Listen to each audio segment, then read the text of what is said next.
आज से हम लोग क्या स्टार्ट करेंगे, इकोनॉमिक्स को स्टार्ट करेंगे। कोशिश करेंगे 7-8 घंटे के अंदर इस इकोनॉमिक्स के पूरे बेसिक्स को अपन क्या करेंगे, फिनिश करने की कोशिश करेंगे। अब ऑब्वियस है मैं लिखाऊंगा तो यहाँ पे हूँ नहीं, तो क्या करोगे बाद में घर जाके आराम से वीडियो से सारी चीज़ों को क्या करोगे, नोट डाउन करते चलना है ना। कॉपी बना लेना एकदम फ्रेश। आज मैंने क्वेश्चंस नहीं डाले हैं, लेकिन कल से अपन क्या करेंगे, कुछ क्वेश्चंस भी करेंगे। क्वेश्चंस मेनली किस पे फोकस रहेंगे, जिस टाइप से पीएससी में क्वेश्चंस आते हैं, एकदम बेसिक वन लाइनर टाइप के क्वेश्चन रहने वाले हैं। कोई उसमें ऐसा एक्सप्लेनेशन वगैरह की ज़रूरत नहीं पड़ेगी, सीधे पढ़ते जाओ आंसर देते जाओ, पढ़ते जाओ आंसर देते जाओ, जिस टाइप के क्वेश्चंस पीएससी में आते हैं। कोशिश करूँगा कि जितने भी प्रीवियस ईयर क्वेश्चन है 10-12 साल में पूछें, वो सबको यहीं पर डाल दें। जब भी हम लोग इकोनॉमिक्स को स्टार्ट करते हैं तो इकोनॉमिक्स के लिए हमको बेसिक बुक्स की ज़रूरत पड़ती है। तो हमारी बेसिक बुक्स यहाँ पर क्या रहती है, एनसीईआरटी। बहुत सारे लोग बोलेंगे संजीव वर्मा पढ़ो, रमेश सिंह पढ़ो, ये सब फालतू कचरा पढ़ोगे तो पूरे समय वही पढ़ते रह जाओगे और बाकी सब चीज़ें क्या हो जाएंगी, स्किप हो जाएंगी। क्लास 12 की एनसीईआरटी है, उसका नाम है मैक्रो इकोनॉमिक्स। क्या नाम है, इंट्रोडक्टरी मैक्रो इकोनॉमिक्स। बस अगर वो बुक जो अच्छे से पढ़ लेता है, उसका पूरा का पूरा इकोनॉमिक्स का सिलेबस क्या हो जाता है, कंप्लीट हो जाता है। क्लास 11 की भी एक बुक है, उसका नाम है इंडिया इकोनॉमिक डेवलपमेंट। उसको सेल्फ से कर लेना, उसको पढ़ाने वाला ऐसा उसमें कुछ भी नहीं है, खुद से पढ़ते जाओगे पता चलते जाएगा उसमें क्या क्या चीज़ें दी हुई हैं। क्लास 12 की जो मैक्रो इकोनॉमिक्स है वो थोड़ी सी डिफिकल्ट पड़ती है, लेकिन अगर अपन एक बार उसको क्लास में कर लेंगे then it is very easy to read it and understood it. तो अगर हम लोग देखें क्लास 12 की मैक्रो इकोनॉमिक्स, तो उसमें टोटल कितने चैप्टर दिए हुए हैं, 6 चैप्टर। अच्छा, क्लास 12 में 2 बुक है, मैक्रो इकोनॉमिक्स और माइक्रो इकोनॉमिक्स। दोनों के बीच में डिफरेंस भी देखेंगे, माइक्रो क्या है मैक्रो क्या है, फिर आगे प्रोसीड करेंगे। बट अगर मैं क्लास 12 की मैक्रो इकोनॉमिक्स की बात करूं तो उसमें टोटल कितने चैप्टर दिए हुए हैं, 6 चैप्टर दिए हुए हैं। चैप्टर को पढ़ते से आपको समझ आते जाएगा, डायरेक्ट ये हमारे सिलेबस का पार्ट है। पहला चैप्टर का नाम क्या है, macro economics and circular flow of income. सबसे पहले आपको बताएगा कि मैक्रो इकोनॉमिक्स क्या होता है। जो चैप्टर 1 है वो बाकी 5 चैप्टरों का क्या है, it's like an introduction of other 5 chapter. Chapter 2 किसके बारे में बात करता है, national income and it's measurement. ये जीडीपी वगैरह क्या होती है, जीएनपी क्या होती है, नेशनल इनकम क्या होती है, according to NCERT net national product at factor cost. So market cost, market price क्या होती है, फैक्टर कॉस्ट क्या होता है, ग्रॉस से नेट पे कैसे जाते हैं, डोमेस्टिक से नेशनल पे कैसे जाते हैं। सारी मेथोडोलॉजी को कहाँ सीखेंगे अपन, चैप्टर नंबर 2 में। चैप्टर नंबर 3 क्या है, मनी एंड बैंकिंग। इसमें आरबीआई की सारी मॉनेटरी पॉलिसी आ जाती है, क्वालिटेटिव एंड क्वांटिटेटिव टूल्स आ जाते हैं, रेपो रेट क्या होता है, रिवर्स रेपो रेट क्या होता है, ओपन मार्केट ऑपरेशन क्या होते हैं। तो जो भी बेसिक्स हैं वो सब कहां पर आ जाते हैं, इन्फ्लेशन डिफ्लेशन के चैप्टर नंबर 3 में। चैप्टर नंबर 4 तो क्या है, काफी डिटेल में ऐसा है कि हम लोगों के ज्यादा काम का नहीं है, चार्टर्ड अकाउंटेंट्स वगैरह के काम का है, लेकिन यहाँ पर फिर भी अनएम्प्लॉयमेंट एंड इट्स टाइप्स दिए हुए हैं, तो हम लोग सिर्फ वो डील करेंगे कहां पर, चैप्टर नंबर 4 में। Chapter number 5 again very important, नाम क्या है, गवर्नमेंट बजट। गवर्नमेंट बजट के कितने कंपोनेंट होते हैं, सारी चीजों को काफी डिटेल में 1 घंटे में अपन डील कर लेंगे कहां पर, गवर्नमेंट बजट में। चैप्टर नंबर 6 क्या बोलता है, foreign exchange rate and balance of payment. ये फॉरेन एक्सचेंज रेट क्या होता है, बैलेंस ऑफ पेमेंट क्या है, बैलेंस ऑफ पेमेंट क्राइसिस क्या थी 1991 में, जो अपन ने एलपीजी रिफॉर्म्स लिए थे उसकी क्यों जरूरत पड़ी थी, वो सारी चीजों को अपन कहाँ डील करेंगे, चैप्टर नंबर 6 में। समझ में आया इंट्रोडक्शन क्या है। चैप्टर बड़े इजी है, अभी नहीं भी समझ में आएंगे, बहुत सारी चीज़ें आपको नहीं समझ में आ रही होंगी कि balance of payment, foreign exchange rate, government budget, money banking, RBI monetary policy. Don't worry, जब उनके इंडिविजुअल चैप्टर में आएंगे तो वो सारी चीज़ें समझ में आ जाएंगी हम लोगों को। आज हम लोग मेनली किस चैप्टर के साथ स्टार्ट करेंगे, macro economics and circular flow of income के साथ स्टार्ट करेंगे।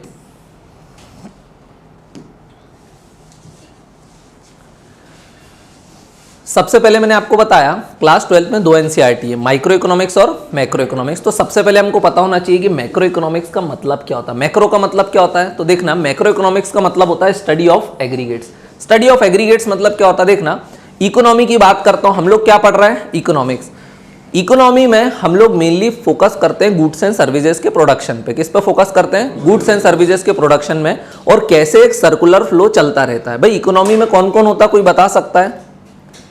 एक तरफ फर्म होती है जिसको हम बोलते हैं जो प्रोडक्शन वगैरह करते हैं, और दूसरे तरफ कौन होते हैं, हाउस होल्ड्स होते हैं, हम लोग होते हैं जो क्या करते हैं, कंजम्पशन का काम वगैरह करते हैं। देखो, फर्म करती है प्रोडक्शन और हम लोग क्या करते हैं, कंजम्पशन। लेकिन जब हम कंजम्पशन करते हैं तो बदले में फर्म को क्या देते हैं, पैसा। तो फर्म और प्रोडक्शन करती है और हम लोग और कंजम्पशन करते हैं, तो ये पूरा एक क्या चलता रहता है, साइकिल चलता रहता है। इसको हम बोलते हैं सर्कुलर फ्लो। लेकिन अगर मैं बात करूं मैक्रो इकोनॉमिक्स की, तो मैक्रो इकोनॉमिक्स का मतलब क्या होता है, स्टडी ऑफ एग्रीगेट्स। क्या मतलब होता है उसका, स्टडी ऑफ एग्रीगेट्स। अब स्टडी ऑफ एग्रीगेट्स का मतलब देखना, पहले चलता था बिफोर 1929। अभी बताऊंगा कि 1929 मैंने डेट फिक्स क्यों करी। 1929 के पहले क्या सब्जेक्ट चलता था, उसको बोलते थे micro economics. Micro economics focus on individuals, इसकी इनकम कितनी है, इसकी इनकम कितनी है, इसका एक्सपेंडिचर बिहेवियर कैसा है, समझ रहे हो, इसके पास जॉब है या नहीं, ये एम्प्लॉयड है या नहीं, समझ रहे हो, ये क्या कर रहा हूं मैं, इंडिविजुअल पे फोकस कर रहा हूं। लेकिन 1929 में एक बहुत बड़ी घटना हो जाती है जिसको बोलते हैं द ग्रेट डिप्रेशन। उसके बाद एक नए सब्जेक्ट का जन्म होता है जिसको हम क्या बोलते हैं, मैक्रो इकोनॉमिक्स। मैक्रो इकोनॉमिक्स किस पे फोकस करता है, इट फोकसेस ऑन एग्रीगेट्स। अब मैं बोल रहा हूं इसकी इनकम नहीं, मैं बोल रहा हूं नेशनल इनकम। तो किसी एक इंडिविजुअल की इनकम हुई क्या, नहीं। देखना मैक्रो इकोनॉमिक्स माइक्रो इकोनॉमिक्स से बड़ा अलग हो सकता है ये खर्चा नहीं कर रहा हो, ये रिसेशन लाना चाहता हो, लेकिन आप सब लोग खर्चा कर रहे हो तो रिसेशन ला पाएगा क्या, नहीं। तो इंडिविजुअल का बिहेवियर पूरे नेशन के बिहेवियर से अलग हो सकता है। सो मैक्रो इकोनॉमिक्स में हम किसकी स्टडी करेंगे, नेशनल इनकम की। हम स्टडी करेंगे इन्फ्लेशन की, इन्फ्लेशन मतलब महंगाई, डिफ्लेशन मतलब मंदी। तो महंगाई या मंदी किसी एक इंडिविजुअल के बिहेवियर से तय होती है कि नहीं। अगर ये अकेला खर्च नहीं कर रहा है तो शायद ये मंदी लाना चाहता, लेकिन अगर आप सब बहुत खर्च कर रहे हो तो क्या आ जाएगा, इन्फ्लेशन आ जाएगा। सो इंडिविजुअल का बिहेवियर पूरी कंट्री एज अ होल के बिहेवियर से क्या रहता है, अलग होता है। और मैक्रो इकोनॉमिक्स में हम किसकी स्टडी करते हैं, एग्रीगेट्स मतलब एज अ होल की स्टडी करते हैं। ये चीज समझ में आई। अब उसमें हम लोग पढ़ते क्या है, उसका सब्जेक्ट मैटर क्या रहता है, लाइक एम्प्लॉयमेंट। एम्प्लॉयमेंट क्या होता है, अगर मैं एम्प्लॉयमेंट की बात करता हूं तो क्या मैं एक इंडिविजुअल पे फोकस करता हूं, आंसर इज नो, मैं सब पे फोकस करता हूं। एम्प्लॉयमेंट का मतलब क्या होता है, जब गवर्नमेंट एम्प्लॉयमेंट की पॉलिसीज लेकर आती है तो गवर्नमेंट किसको टारगेट करती है, सभी लोगों को टारगेट करती है। That means government is focusing on macro economics. समझ में आया। एम्प्लॉयमेंट क्या होता है, under employment, voluntary, involuntary employment, ये सारी चीजें अपन चैप्टर नंबर 4 में डील करेंगे। नेशनल इनकम, जब मैं नेशनल इनकम की बात करता हूं तो क्या मैं एक इंडिविजुअल की इनकम की बात कर रहा हूं, नहीं, मैं जीडीपी की बात कर रहा हूं। मैं सब लोगों ने कितना प्रोडक्शन किया उसको सब एडिशन करके कुछ करूंगा, तो अगेन मैं किससे डील कर रहा हूं, मैक्रो इकोनॉमिक्स से। जब मैं जनरल प्राइसिंग की बात करता हूं कि इन्फ्लेशन क्या होता है, डिफ्लेशन क्या होता है, एग्रीगेट डिमांड क्या होती है, एक्सेस सप्लाई एक्सेस डिमांड क्या होती है, तो ये सब क्या होता है, क्या इंडिविजुअल के बिहेवियर से तय हो रहा है, नहीं। महंगाई और मंदी किससे तय होती है, सारे लोगों के बिहेवियर से तय होती है, राइट। मनी की मैं बात करता हूं कि role of money, central bank का क्या रोल है, तो ये सब भी क्यों करते हैं। मॉनेटरी पॉलिसी भी किसको टारगेट करती है, मैक्रो इकोनॉमिक्स को टारगेट करती है। और लास्ट में हम लोग क्या देखते हैं, international trade, foreign exchange rate वगैरह की। अगर भाई $1 बराबर 80 रुपए है तो ये कौन ने डिसाइड किया, इसकी क्या मेथड थी, इसकी क्या हिस्ट्री थी, ये कैसे डिसाइड होता है, तो वो सारी चीजों को हम कहां डील करते हैं, फॉरेन एक्सचेंज रेट। अब अगर हम लोग विदेशों से ट्रेड करते हैं तो हम लोगों को कुछ डॉलर देना पड़ता होगा, है ना। अगर हमने कोई चीज बाहर भेजी तो हमको डॉलर मिलेगा, और हमने ऑयल खरीदा तो हमको डॉलर देना पड़ेगा, तो हमको डॉलर का भी हिसाब रखना पड़ता है। तो we call it balance of payment. तो वो सारी चीजें हम कहां डील करेंगे, chapter number 6, that is last chapter. तो समझ में आया मैक्रो इकोनॉमिक्स का मतलब क्या होता है। Macro economics means study of aggregates, और एग्रीगेट्स का मतलब आपको समझ में आ चुका है। अब अगर मैं बात करूं कि मैक्रो इकोनॉमिक्स का इंपॉर्टेंस क्या है, why macro economics is very important for us, तो अभी तक आपको समझ में आ ही चुका होगा। सबसे पहले वो सबसे बढ़िया, उसका सबसे बेहतरीन इंपॉर्टेंस क्या है, that is policy formulation. Government जब भी पॉलिसी बनाती है तो किसी इंडिविजुअल को फोकस करती है क्या, नहीं। बजट आता है तो गवर्नमेंट क्या कोशिश करती है कि कैसे हम डिस्ट्रीब्यूशन वगैरह करें, पॉलिसी कैसे बनाए ताकि ज्यादा से ज्यादा लोगों को बेनिफिट हो सकता है गवर्नमेंट ने कोई पॉलिसी बनाई हो उसमें मुकेश अंबानी छूट जाए, हो सकता है ना, लेकिन गवर्नमेंट का फोकस क्या रहता है, poorest of the poor section को एटलीस्ट हम क्या करें, कवर करें। तो again government is focused on macro economics, क्योंकि वो एग्रीगेट्स को फोकस करना चाहती है। Distribution of income, government through it's different policies income को क्या करने की कोशिश करती है, डिस्ट्रीब्यूट करती है। लाइक फॉर एग्जाम्पल टैक्स के थ्रू करती है ना। फॉर एग्जाम्पल देखना, कुछ टैक्स ऐसे रहते हैं कि बोले आपकी इनकम कितनी है, 5 लाख, गवर्नमेंट बोलेगी कोई टैक्स नहीं चाहिए। इससे पूछा कितनी इनकम है, बोले 10 लाख, तुम 5% टैक्स देना। बोले उससे पूछा कितनी, 50 लाख, बोले तुम 20% टैक्स देना। मुकेश अंबानी से पूछा कितनी इनकम है, बोले 2-3 लाख करोड़ रुपए कमाता हूं मैं। उससे क्या बोला, बोले तुम 40% टैक्स देना। तो गवर्नमेंट ये क्या कर रही है, इनकम को रिडिस्ट्रीब्यूट कर रही है, अमीर लोगों से टैक्स ज्यादा ले रही है और बदले में उसको फिर वो क्या करेगी, रिडिस्ट्रीब्यूट करेगी through different scheme to the poor section of the society. समझ में आ रहा। तीसरा इंपॉर्टेंस क्या है, monetary problem and its effects. Macroeconomics को जब हम पढ़ते हैं तो उसमें एक सब्जेक्ट मैटर रहता है इन्फ्लेशन डिफ्लेशन, मतलब महंगाई कैसे आती है, मंदी कैसे आती है। सो इसमें again role of central bank becomes very important. Central bank different policy बनाता है, मॉनेटरी सिचुएशंस को देखता है और एडवर्स कंडीशंस को आने से रोकता है। लास्ट उसका क्या है, इंटरनेशनल कंपैरिजन। मैक्रो इकोनॉमिक्स में आप जब नेशनल इनकम वगैरह निकालते हो, जीडीपी कैलकुलेट करते हो, सो इससे आप अपनी कंट्री कहां स्टैंड करती है उसको बाकी कंट्रीज के साथ क्या कर पाते हो, कंपेयर। बोले what is GDP of India, बोले 1,70,000 करोड़ रुपीस। बोले what is GDP of America, तो आप इजीली कंपेयर कर पा रहे हो ना, because you have a fix number. लेकिन अगर मैं माइक्रो इकोनॉमिक्स में बात करता तो मैं क्या बोलता कि तिलक की सैलरी क्या है, तो फिर तिलक की सैलरी को किससे कंपेयर करूं, समझ रहे हो, मैं इंडिया की सैलरी नहीं बोल रहा हूं, मैं एक इंडिविजुअल की बात कर रहा हूं, तो इंडिविजुअल से मैं कंपैरिजन कर पाता क्या, नहीं। लेकिन मैक्रो इकोनॉमिक्स ने हमको बताया कि आप क्या करो, पूरे के पूरे इंडिया की सैलरी निकालो, इंडिया की जीडीपी निकालो, इंडिया की नेशनल इनकम निकालो और उसको दुनिया के साथ कंपेयर करो, then you will have international comparison. अब अगर बात करें कि मैक्रो इकोनॉमिक्स इतना कर रहे हैं, इसके मैंने एक डेट बताई थी, दैट इज 1929। उसके पहले क्या चलता था, माइक्रो इकोनॉमिक्स। सो देखना, तो सवाल उठता है कि मैक्रो इकोनॉमिक्स का जन्म कैसे हुआ। हम मैक्रो इकोनॉमिक्स को पढ़ रहे हैं तो इसका जन्म कैसे हुआ और क्यों हमने माइक्रो इकोनॉमिक्स को छोड़ दिया, उसमें क्या प्रॉब्लम आती थी। सो देखना, बिफोर 1929, कब की बात कर रहा हूं मैं, 1929 के पहले की बात कर रहा हूं। 1929 के पहले एक बहुत ही फेमस इकोनॉमिस्ट थे, उनका नाम क्या था, कोई बता सकता है, एडम स्मिथ। उनका नाम क्या था, एडम स्मिथ। और एडम स्मिथ की एक बहुत फेमस थ्योरी थी, उसका नाम किसी को पता है, that is classical theory. Adam Smith ने कौन सी थ्योरी दे रखी थी, क्लासिकल थ्योरी। अब एडम स्मिथ बताते थे, Adam Smith mostly focuses on micro economics. ये किस पे फोकस करते थे, माइक्रो इकोनॉमिक्स। ये किस पे फोकस कर रहे थे, माइक्रो इकोनॉमिक्स। अच्छा, माइक्रो इकोनॉमिक्स मतलब इंडिविजुअल पे फोकस करना है, हाँ। सो एडम स्मिथ बोलते थे, देखो इकोनॉमिक्स का एक ही पर्पस होता है, ज्यादा से ज्यादा ग्रोथ हो, यही बोल सकते हैं हम। इकोनॉमिक्स में पैसे के टर्म्स में सारी चीजों को देखा जाता है। पर्पस क्या रहता है, ज्यादा से ज्यादा ग्रोथ हो, ज्यादा से ज्यादा जीडीपी हो, ज्यादा से ज्यादा नेशनल इनकम हो, ज्यादा से ज्यादा इंडिविजुअल इनकम हो, यही बोल सकते हैं। एडम स्मिथ बोलते थे कि किस पे फोकस करो आप, माइक्रो इकोनॉमिक्स, मतलब किस पे फोकस करो, इंडिविजुअल पे। और हर इंडिविजुअल को किस पे वर्क करना चाहिए, तो ये बोलते थे अपने किस पे वर्क करो, सेल्फ इंटरेस्ट। बोले सारे इंडिविजुअल को किस पे वर्क करना चाहिए, अपने अपने सेल्फ इंटरेस्ट। बोले दूसरों की चिंता छोड़ो, सब सिर्फ किस पे वर्क करो, अपने सेल्फ इंटरेस्ट। अगर गजेंद्र अपने सेल्फ इंटरेस्ट पे वर्क करेगा, दीपक अपने सेल्फ इंटरेस्ट पे वर्क करेगा, तिलक अपने सेल्फ इंटरेस्ट पे वर्क करेगा, ये शुभम अपने सेल्फ इंटरेस्ट पे वर्क करेगा, हर आदमी अगर अपने सेल्फ इंटरेस्ट पे वर्क करेगा तो पूरी इकोनॉमी सेल्फ इंटरेस्ट में ही तो वर्क करेगी, बोल सकता हूं ना मैं, because everybody is working in their self interest. और अगर सब लोग अपना अच्छा करेंगे तो फिर देश का भी तो अच्छा ही होगा ना। तो ये कौन बोलता था, एडम स्मिथ। लेकिन देखना, अब इसमें अगर बात करी जाए what is the role of government, तो there is no role of government, और the minimum role of government. Role of government कैसा था, मिनिमम। क्या हो, फॉर एग्जाम्पल आप लोग तो अपने सेल्फ इंटरेस्ट में वर्क कर पा रहे हो, अपने बच्चों को पढ़ा पा रहे हो, एजुकेशन दे पा रहे हो, यू हैव द जॉब। लेकिन क्या हो उस गरीब का जिसके पास बिल्कुल भी पैसा नहीं है, क्या वो बच्चों को स्कूल भेज पाएगा, तो क्या वो उसके सेल्फ इंटरेस्ट पे वर्क कर पाएगा, तो क्या ऐसी कोई संस्था है जो उसकी मदद करने आ पाएगी, क्या गवर्नमेंट है, गवर्नमेंट एजुकेशन दे सकती है, नहीं, गवर्नमेंट एम्प्लॉयमेंट दे सकती है, नहीं, because role of government is minimum. So यहां पर कुछ ना कुछ प्रॉब्लम आती है, और प्रॉब्लम सबसे पहली बार कब आई, 1929। 1929 में क्या आया, द ग्रेट डिप्रेशन। क्या आया 1929 में, द ग्रेट डिप्रेशन। अब अगर कोई पूछता what is this the great depression, so great depression में हुआ क्या था, सबसे पहले मैं वो बता देता हूं। ग्रेट डिप्रेशन कहां आया था, सबसे पहली बात तो ये यूएसए और यूरोपियन कंट्रीज में। कहां पर आया था ये, यूएसए और यूरोप में आया था। अब ग्रेट डिप्रेशन में हुआ क्या था, there was huge fall in the level of output. Output क्या हो गया था, अचानक से गिर गया था। आउटपुट का गिरने का मतलब समझना, इकोनॉमी में कौन होती हैं, फर्म्स, जिसको हम क्या बोलते हैं, प्रोडक्शन सेक्टर। फर्म्स मतलब फैक्ट्रीज वगैरह, जिसका काम क्या होता है, प्रोडक्शन करना। प्रोडक्शन मतलब वो क्या देती हैं, आउटपुट।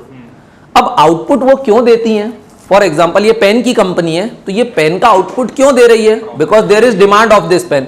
इस पेन की मार्केट में डिमांड है, इसलिए इस पेन की कंपनी इस पेन को बना रही है। लेकिन अचानक से क्या हुआ, ग्रेट डिप्रेशन के समय डिमांड क्या हो गई, डिमांड क्या हो गई, गिर गई। अगर डिमांड गिर जाएगी तो जो फर्म में जो काम करने वाले लोग हैं, जिनको हम हाउस होल्ड बोलते हैं, भाई फैक्ट्री में कौन काम करता है, आप लोग ही तो काम करोगे। तो अगर डिमांड कम हो गई तो वो फैक्ट्री इस पेन को कम बनाएगी। अगर ये पेन का प्रोडक्शन कम होगा तो फिर अब काम करने वालों की जरूरत पड़ेगी क्या, नहीं।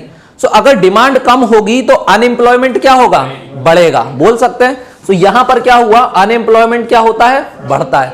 अब देखना, अगर अनएम्प्लॉयमेंट बढ़ेगा तो अब आप लोग सब बेरोजगार हो गए, तब आप जो बचे कुछ लोग पेन खरीद रहे थे वो भी पेन खरीदेंगे क्या, नहीं। तो अब ये डिमांड क्या होगी, और कम होगी, और अगर डिमांड और कम होगी तो अनएम्प्लॉयमेंट और बढ़ेगा।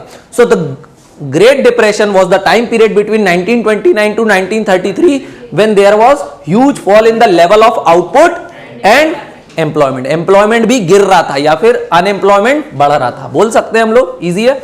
Demand of goods was low. अब देखना इस समय जब demand of good was low, goods मतलब चीज वस्तुएं जो आप यूज करते हो, अगर उसकी डिमांड लो है तो गवर्नमेंट कुछ कर पाई क्या इस समय पे? नहीं। क्यों? क्योंकि रोल ऑफ गवर्नमेंट क्या बताता है Adam Smith? Role of government should be minimum. Government कुछ कर ही नहीं सकती है आज के समय। अगर डिमांड लो होती तो गवर्नमेंट इंटरफेयर करती है, हाँ बजट बनाती है, बोलती चलो डिमांड लो है हम खरीदेंगे। बोले क्या है? बोले मार्केट में पैसा नहीं है, बनाओ सड़के, हम पैसा दे रहे हैं उधार ला ला के, यही होता है। लेकिन उस समय गवर्नमेंट कुछ कर पाई? नहीं कर पाई। चैप्टर 3 में और डिटेल में समझेंगे, लेकिन इसका मतलब समझ में आया। What is this great depression? Unemployment कितना हो गया? 3% से लेके 25% हो गया। मतलब around 1/4 of the population of USA becomes unemployed. और इसमें गवर्नमेंट कुछ भी कर पा रही थी? नहीं कर पा रही थी। इसके बाद after the great depression of 1929 it forced the people और the economics to think about a new system. बोल सकते हैं माइक्रो इकोनॉमिक्स या एडम स्मिथ की थ्योरी अब कहीं ना कहीं क्या कर रही थी? फेल कर रही थी। उनको मजबूर होना पड़ा एक नए सिस्टम की ओर जाने के लिए, एक नई थ्योरी को सोचने के लिए। और तब क्या जन्म हुआ? Macro economics. और मैक्रो इकोनॉमिक्स का जन्मदाता कौन है? उसका नाम है नई, अरे बेटा कार्ल मार्क्स ने तो लजवाया था। तुम क्या कार्ल मार्क्स? जॉन मीन्स नहीं, जॉन मेनार्ड कीनीज। क्या नाम है उसका? John Maynard Keynes. And he was a British economist. ध्यान रहेगा। सो इसने क्या किया? इसने बोला कि अब से आप इंडिविजुअल पे फोकस करना बंद करो, और इसने अपनी नई थ्योरी दी। जैसे इसने कौन सी थ्योरी दी थी?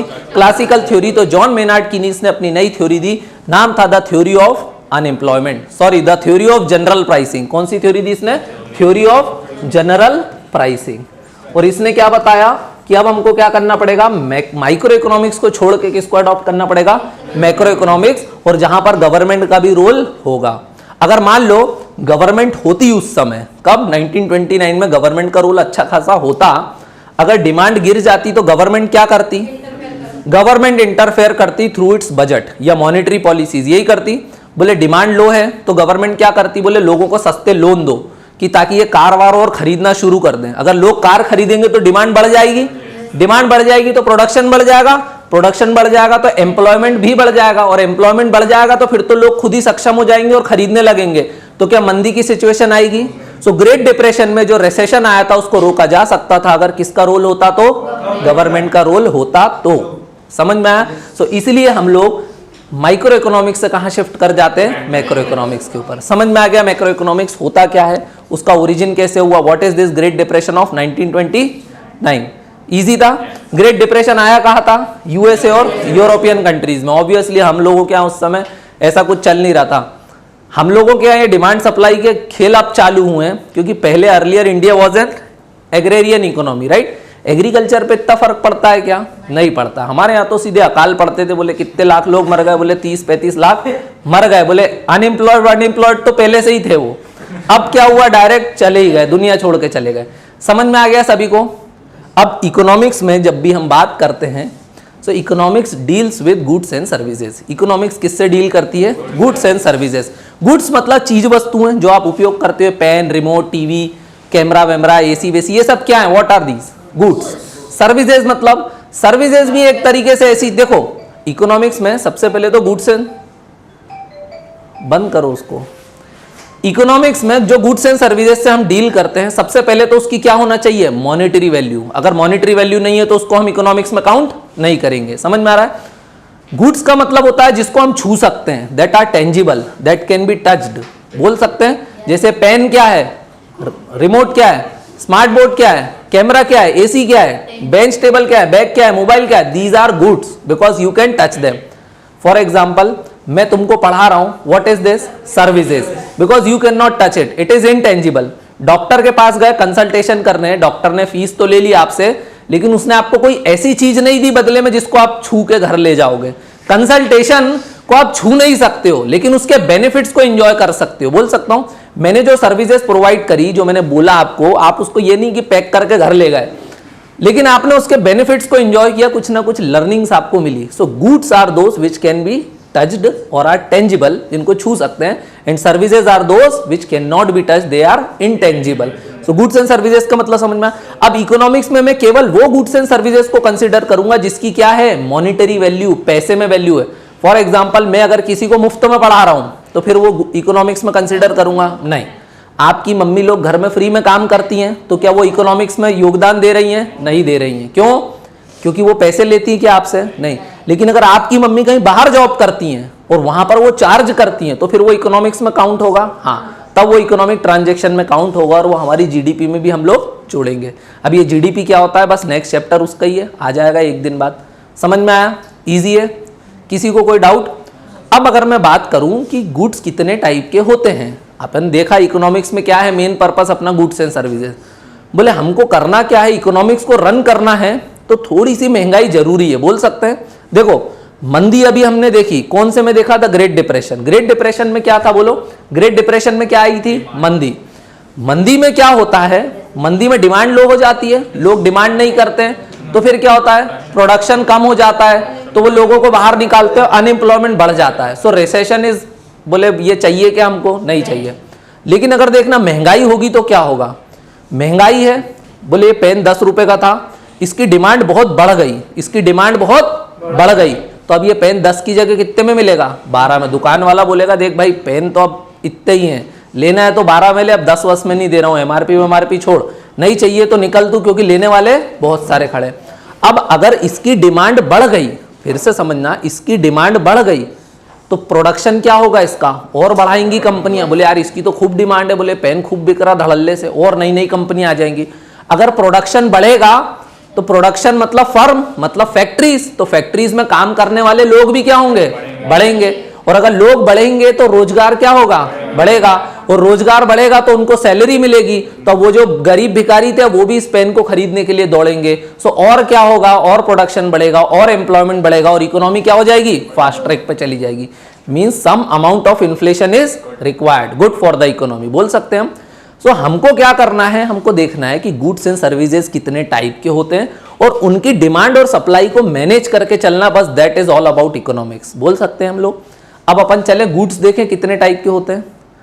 इकोनॉमिक्स में गुड्स कितने टाइप के होते हैं, तो आप क्या बोलोगे कितने टाइप के होते हैं? 4 टाइप के गुड्स होते हैं। कितने टाइप के गुड्स होते हैं? 4 टाइप के, बड़े आसान है, एक बार में याद हो जाएंगे। पहले का नाम क्या है? फाइनल गुड्स, दूसरे इंटरमीडिएट, तीसरे और चौथे कैपिटल गुड्स। एक सेकेंड रुको।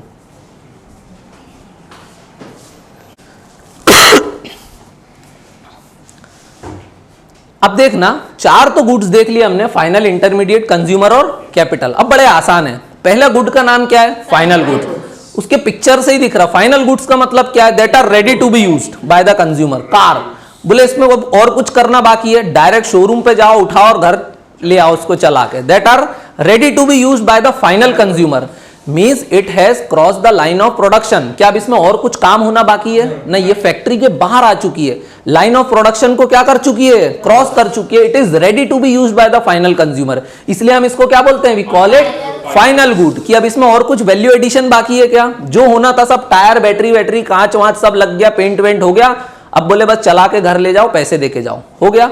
सो इसको हमने क्या बोला? It is final good. It has crossed the line of production and are ready to be used by the final consumer, बोल सकते हैं हम। अब ये भी 2 टाइप के होते हैं। फाइनल गुड्स भी कितने टाइप के होते हैं? 2 टाइप के। एक को बोलते हैं फाइनल कंज्यूमर गुड और एक को बोलते हैं फाइनल प्रोड्यूसर गुड्स। ये कार कौन सा गुड है इन दोनों में से, फाइनल कंज्यूमर या फाइनल प्रोड्यूसर? कंज्यूमर, क्योंकि कार को आप क्या करोगे? घर लाओगे और कंज्यूम करना स्टार्ट कर दोगे। क्या ऐसा है क्या कि ये कार और 4 कार बना देगी? नहीं। ये कार कौन सी गुड है? Final consumer good. पर कुछ ऐसे फाइनल गुड्स भी होते हैं जो रेडी टू यूज हैं, जैसे फॉर एग्जांपल बड़ी बड़ी मशीनरी, वो क्या करेंगी? वो और कोई ना कोई गुड को बनाने में मदद करेंगी, तो हम उनको क्या बोलते हैं? Final producer goods, that are used in the further production of other goods, बोल सकते हैं। फॉर एग्जांपल मैं कोई ऐसी मशीन लेकर के आया, मैं क्या लेके आया? ऐसी कोई मशीन लेकर के आया जो किसका प्रोडक्शन कर रही है? इस पेन का प्रोडक्शन कर रही है, लेकिन वो मशीन रेडी टू यूज थी, मैं उसको कंज्यूम भी कर रहा हूं, सो मैं उसको क्या बोलूंगा? Final producer goods, because it is used in the further production of other goods, बोल सकता हूं। और गुड्स मतलब क्या है? चीज वस्तु है, ये पेन वैन, शर्ट अपनी, घड़ी वड़ी, ये सब क्या है? गुड्स। समझ में आया? सो फाइनल गुड्स का मतलब समझ में आया? फाइनल गुड्स कितने टाइप के थे? 2, फाइनल कंज्यूमर और फाइनल प्रोड्यूसर। कंज्यूमर मतलब directly use, bye the consumer, और प्रोड्यूसर मतलब फर्दर प्रोडक्शन प्रोसेस में वो काम आने वाले हैं। अच्छा एक बात बताना, ये जो फाइनल प्रोड्यूसर गुड्स हैं, क्या इन्होंने भी लाइन ऑफ प्रोडक्शन को क्रॉस कर लिया है? हाँ, वो ऐसी मशीन है जो रेडी टू यूज है, मैं उसको मेरी फैक्ट्री में लाके डायरेक्ट यूज करना स्टार्ट कर दूंगा और वो क्या करेगी, नए नए गुड्स का प्रोडक्शन करना स्टार्ट कर देगी। समझ में आ गया? सो पहला टाइप का गुड्स समझ में आया क्या था, फाइनल गुड। दूसरे गुड्स क्या है, इंटरमीडिएट। नाम से ही पता चल रहा है ये फाइनल बने क्या, अभी बीच वाली स्थिति में। फॉर एग्जाम्पल इस कार का ये इंजन, तो क्या ये इसने लाइन ऑफ प्रोडक्शन को क्रॉस कर लिया है? इसकी अपने आप में, अगर आपको कोई बोले ये फरारी का इंजन है, ले लो 2 लाख रुपए में, तो आप लोगे क्या उसको? या बोलेगा चलो 20,000 में ले लो, आप लोगे क्या? क्योंकि अगर ये फाइनल गुड नहीं बना तो इसकी अपने आप में कोई वैल्यू है क्या? नहीं। तो इसका मतलब it is within the line of production. अब ये फैक्ट्री के अंदर है, बाहर आया है क्या? नहीं। और इसमें वैल्यू अभी जुड़ना बाकी है। ये इंजन अपने आप में अकेला कुछ कर पाएगा क्या? जब तक ये कार की बॉडी पे नहीं रखाएगा, टायरों से अटैच नहीं होगा, स्टीयरिंग नहीं लगेगा, जब तक ये इंजन की अपने आप में कुछ भी वर्थ है क्या, वैल्यू है क्या? सिर्फ आवाज कर सकता है ये, और कुछ कर सकता है उसके अलावा नहीं। तो जब तक इसमें और वैल्यू ऐड होके ये फाइनल गुड ना बन जाए, तब तक इसको हम क्या बोलेंगे, intermediate good. For example car का इंजन हो गया या पेंट हो गया, सिर्फ विंड स्क्रीन जिसको हम कांच बोलते हैं कार का, तो वो सब क्या है, दे आर इंटरमीडिएट गुड्स बोल सकते हैं। या ये स्मार्ट बोर्ड है, स्मार्ट बोर्ड की बोले सिर्फ जो स्क्रीन है, तो क्या स्क्रीन की अपने आप में कोई वैल्यू है? नहीं। Screen is an intermediate good. समझ में आ गया? क्यों? क्योंकि it is within the line of production and value is yet to be added. अभी इसमें वैल्यू ऐड होना बाकी है। वैल्यू कैसे ऐड होगी? बोले इंजन को पहले बॉडी से जोड़ो, टायर वायर लगाओ, स्टीयरिंग लगाओ, पेंट वेंट करो, कांच वाच लगाओ, तब ये क्या बन पाएगा, कार में तब्दील होगा, और तब ये यूज में आ पाएगा, और तब इसको कंज्यूमर खरीदेगा। इंजन की कोई वैल्यू नहीं है। समझ में आ गया? तीसरे टाइप के गुड्स क्या होते हैं, कंज्यूमर गुड्स। कंज्यूमर गुड्स बड़े आसान है, that are directly use for the satisfaction of human wants. क्या बोल रहा हूं मैं? आपकी कुछ जरूरतें हैं, उनको पूरा करने में जो काम आते हैं वो गुड्स क्या है, बोले कंज्यूमर गुड्स। बोले मुझे जरूरत थी एसी की, मैं एसी ले आया, so AC is a consumer goods. Directly use for the satisfaction of human want, मेरी जरूरत क्या थी, बोले गर्मी बहुत पड़ती है, एसी की जरूरत थी, एसी ले आया, काम खत्म। समझ में आया? तो वो क्या है, कंज्यूमर गुड। टीवी लाया हूं मैं, तो टीवी का क्या करूंगा मैं, उसका उपभोग करूंगा, उसको कंज्यूम कर जाऊंगा, धीरे धीरे मार डालूंगा उस टीवी को मैं, देख देख के, यही बोल सकता हूं। हाँ, देख देख के मैं क्या करूंगा, उस टीवी को कंज्यूम कर जाऊंगा, मतलब खा जाऊंगा, यही करूंगा ना मैं टीवी के साथ। बेंच, टेबल, कपड़े, ये सब हम क्या करते हैं, they all are consumer goods. हम इनको क्या करने वाले हैं, कंज्यूम, और समय के साथ ये सब क्या हो जाएंगे, डेड हो जाएंगे, बोल सकते हैं हम। So they all are consumer goods. अच्छा, consumer goods ready to use हैं क्या? हाँ, कपड़े हैं रेडी टू यूज है, एसी है रेडी टू यूज है, टीवी है, फ्रिज है, जो भी चीजें क्या है ये रेडी टू यूज। अब जो कंज्यूमर गुड्स होते हैं, they are directly use for the satisfaction of human wants, not used in the production of other goods. क्या टीवी और कोई नए टीवी को बना देगा? वो तो कंज्यूम होने के लिए आया, वो आएगा, हम उसको धीरे धीरे मार डालेंगे, बात खत्म। समझ गए? अब जो कंज्यूमर गुड्स होते हैं वो भी कितने टाइप के होते हैं, 4 टाइप के होते हैं। पहले का नाम क्या लिखा हुआ है, ड्यूरेबल गुड्स। पहला कंज्यूमर गुड्स कौन सा है, ड्यूरेबल गुड्स। ड्यूरेबल मतलब जिसकी एक सर्टेन लाइफ स्पान रहती है, durability. For example TV, fridge, AC, क्या ये एक दिन में खराब हो जाते हैं? क्या 1 महीने में खराब हो जाते हैं? नहीं। लेके आए हो 2 साल, 5 साल, 10 साल चलाओगे, एटलीस्ट 1 साल तो चलाओगे ना। अब वो बात अलग है कि फोड़ दिया तुमने टीवी और बोले हो गया इसका काम। यूजुअली ये वो गुड्स होते हैं that have certain life span more than a year, durable है, काफी लंबे समय चलने वाले, तो इनको हमने क्या बोला, ड्यूरेबल गुड्स। तो पहला कंज्यूमर गुड क्या हुआ, ड्यूरेबल। इसका दूसरा टाइप होता है जिसको हम बोलते हैं सेमी ड्यूरेबल। क्या बोलते हैं, सेमी ड्यूरेबल। स्पीड से तो नहीं जा रहे हैं अपन। दूसरे जो कंज्यूमर गुड्स होते हैं we call them semi durable. Semi durable मतलब ड्यूरेबल तो हैं लेकिन ड्यूरेबल से कम। फॉर एग्जाम्पल ये भी चलेंगे, जैसे मेरे कपड़े, मैं कपड़े लाया, क्या इनको एक बार के यूज में फेंक दूंगा मैं? नहीं। लेकिन ये भी नहीं है ना कि 10 साल तक पहनूंगा मैं, समझ रहे हो। टीवी तो आया, बोले 4-5 साल फुर्सत कर गया वो, लेकिन कपड़े आप एकदम इतने लंबे समय पहनोगे क्या? ये एकदम फ्रीक्वेंटली चेंज करोगे क्या? नहीं। So they are semi durables like crockery, cloth, shoes, ये सब क्या है, इनका भी एक सर्टेन लाइफ स्पान है but not like durable. Durable जितना नहीं है इनका लाइफ स्पान। जूते हैं, चप्पल है, बोले स्लीपर कितने समय पहनोगे? कुछ होते हैं जो 5-5 साल निकालते हैं, बट मैं आम आदमी की बात कर रहा हूं, समझ रहे हो। तो सेमी ड्यूरेबल्स मींस इनका भी एक सर्टेन लाइफ स्पान है सेमी ड्यूरेबल्स का, बट लेस देन ड्यूरेबल्स। समझ में आ गया? तीसरे क्या है, नॉन ड्यूरेबल। बोले नॉन ड्यूरेबल मतलब बस एक ही यूज में खत्म, दूध लाया अपन पिया खत्म, अब उसको रीयूज कर सकते हो क्या, नहीं। बिस्किट, बिस्किट क्या था, एक फाइनल गुड था, कंज्यूम होने के लिए आया था, आप खाने ही लाए थे ना उसको, पैकेट खोला खा गए, अब उसका कोई रीयूज है क्या, नहीं है। वो दोबारा यूज हो सकता है क्या, नहीं। या उसकी कोई लाइफ स्पान है क्या, बोले खा लिया उसके बाद निकाल के भी रख दिया, ऐसा कुछ हो सकता है possible, answer is no, because it is non durable good. वो उसकी क्या है, ड्यूरेबिलिटी नहीं है, बोले बस एक सिंगल यूज में वो क्या हो जाएगा, consume, like T, milk, sugar, ये सब क्या है, आइसक्रीम, हाँ जो भी चीजें आपके दिमाग में आती है, that are used only once, they are non durable, not semi durable, non durable. वो ड्यूरेबल है क्या, बिल्कुल भी नहीं। बोले एक दो दिन भी चलेंगे क्या, बिल्कुल भी नहीं, बस सिंगल यूज में क्या हो जाने वाले, खत्म हो जाने वाले। और फिर last type of consumer goods क्या होते हैं, we call them service. Services are intangible, क्या होती हैं वो, दे आर इनटेंजिबल। इनटेंजिबल मतलब which can not be touch but their benefits can be enjoyed. आप इनके बेनिफिट्स क्या कर सकते हो, enjoy. For example teaching, doctor consultancy, movie theatre आप जाते हो, है ना, तो ये सब क्या करते हो आप, पिक्चर को घर थोड़ी लेके आ जाते हो, बस देख के आ जाते हो, क्योंकि आप उसको छू नहीं सकते हो लेकिन मजे ले सकते हो उसके, right. So it comes under services. ये बहुत बहुत वल्गर लोग हैं, बता रहा हूँ, जिस प्रकार से इनकी हंसी निकल रही है ना, उससे पता चल रहा है। मैं ऐसा समझाना चाहता हूँ कि याद हो जाए एक बार में, समझ रहे हो, और ये इस प्रकार की हंसियाँ दे रहे हैं, क्या चाहते हो बता दो, समझ में आए। अच्छा, अपन ने देखे types of goods produced in the economy, उसमें अपन ने पहले देखे फाइनल गुड्स। बोले क्या है ये, they have cross the line of production, ready to be use, है ना, दो टाइप के हो सकते हैं, फाइनल कंज्यूमर और फाइनल प्रोड्यूसर। फिर इंटरमीडिएट देखे, कार का engine, it is within the line of production, value is yet to be added. फिर बोले कंज्यूमर गुड्स देखे, directly use for the satisfaction of human wants, not used in the production of other goods. बोले ये AC वेसी है, ये मैंने किसका एग्जांपल दिया हुआ है यहाँ पर, एयर कंडीशन रखा हुआ है, क्या ये एयर कंडीशन को मैं 2-3 साल रख दूंगा तो क्या नए एयर कंडीशन बना देगा ये, नहीं, because it is consumer goods. इसको मैं कुछ समय के बाद इसको भी मार डालूंगा, यही बोलूंगा मैं तो, 4-5 साल में इसको मैं खत्म कर दूंगा। तो ये क्या थे, कंज्यूमर। कंज्यूमर 4 टाइप के थे, durable, semi durable, non durable और सर्विसेज। इजी था। लास्ट टाइप के गुड्स क्या है, कैपिटल गुड्स। कैपिटल गुड्स का मतलब होता है they are of very high value, बहुत महंगे। बोले फॉर एग्जांपल कोई प्लांट और बहुत बड़ी बड़ी मशीनरी लेके आ गए आप, समझ रहे हो, ये क्या करेंगे, बड़े लंबे समय तो चलेंगे, दे आर ड्यूरेबल्स। बोल सकते हैं एक बार बोले क्रेन व्रेन ले आया, बड़ी मशीनरी क्रेन ले आया किसी फैक्ट्री में, तो एक तो उसकी कीमत कैसी है, they are of very high value. Used in the production of other goods also, वो दूसरे गुड्स का भी प्रोडक्शन करेंगे, plus used in the production for several years. So ऐसे गुड्स को हम क्या बोलते हैं, कैपिटल गुड्स। मेनली ये किसके काम आते हैं, प्रोडक्शन वगैरह के, काफी लंबे समय चलते हैं और बहुत महंगे होते हैं, हर किसी की औकात नहीं होती कैपिटल गुड्स को खरीदने की, बोल सकते हैं। सो दे आर कैपिटल गुड्स, समझ में आया।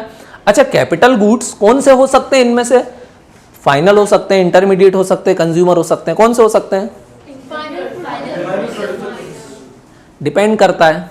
कैपिटल गुड्स में भी हो सकता है, क्रेन में भी सिर्फ डंडे ही हों उसके, जब तक वो कंप्लीट नहीं हो जाएगा, जब तक वो फाइनल गुड नहीं बनेगा, समझ गए होगे तुम लोग। बट कैपिटल गुड वो होते हैं, they are of very high value and used in the production for several years. बोले कुछ साल चलते हैं वो, इजी था ये। सो टाइप्स ऑफ गुड्स समझ में आया, डायग्राम से तो इजीली समझ ही जाओगे। ये मैंने क्या बनाया है, this is a plant. Plant मतलब पौधा नहीं, बड़ी फैक्ट्री, फर्म वगैरह जो प्रोडक्शन वगैरह करती है, प्लांट एंड मशीनरी की बात हो रही है वहाँ पे। ये एसी है, ये इंजन है, ये कार है, समझ गए। अब फाइनल गुड में रोड वोड को मत कंसिडर करना कि शायद सर पोल बताना चाहते हैं, नहीं, मैं कार ही बताना चाहता हूँ। ईजी था ये, है ना। अब ये सब तो देख लिया, कैपिटल गुड्स वगैरह। अब गुड्स को लाने के लिए किसकी ज़रूरत पड़ेगी, माल की, पैसा।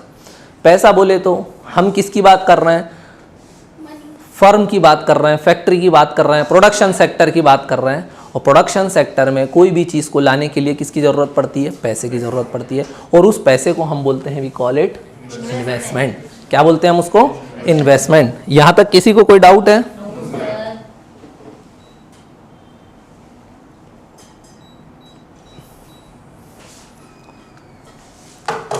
अब हम किसको देखेंगे, इन्वेस्टमेंट। अब इन्वेस्टमेंट क्या होता है वो तो समझाता हूँ। टाइप्स ऑफ इन्वेस्टमेंट है या कंपोनेंट ऑफ इन्वेस्टमेंट है, बड़ा आसान है। इन्वेस्टमेंट मतलब तुम सब लोग समझते हो। इन्वेस्टमेंट मतलब क्या होता है बताओ, इन्वेस्ट करना मतलब क्या है, इन्वेस्ट करना, हाँ क्या, मनी, अरे एडिशन इन द स्टॉक्स, सीधी बात है। इन्वेस्टमेंट मतलब क्या? Addition in the stocks. For example मुझे मेरी इस इंस्टीट्यूट में इन्वेस्टमेंट करना है, मैं क्या करूंगा?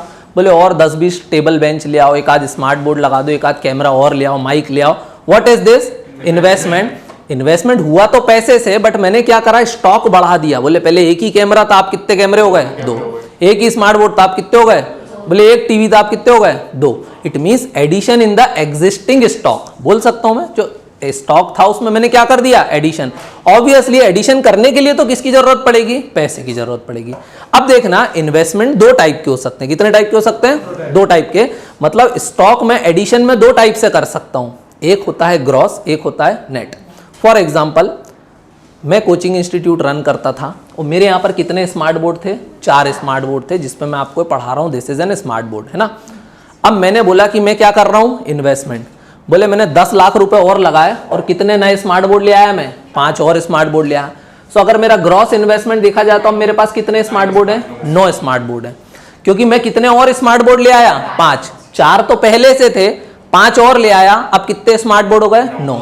मैंने बोला this is my gross investment. ये क्या है? मेरा ग्रॉस इन्वेस्टमेंट।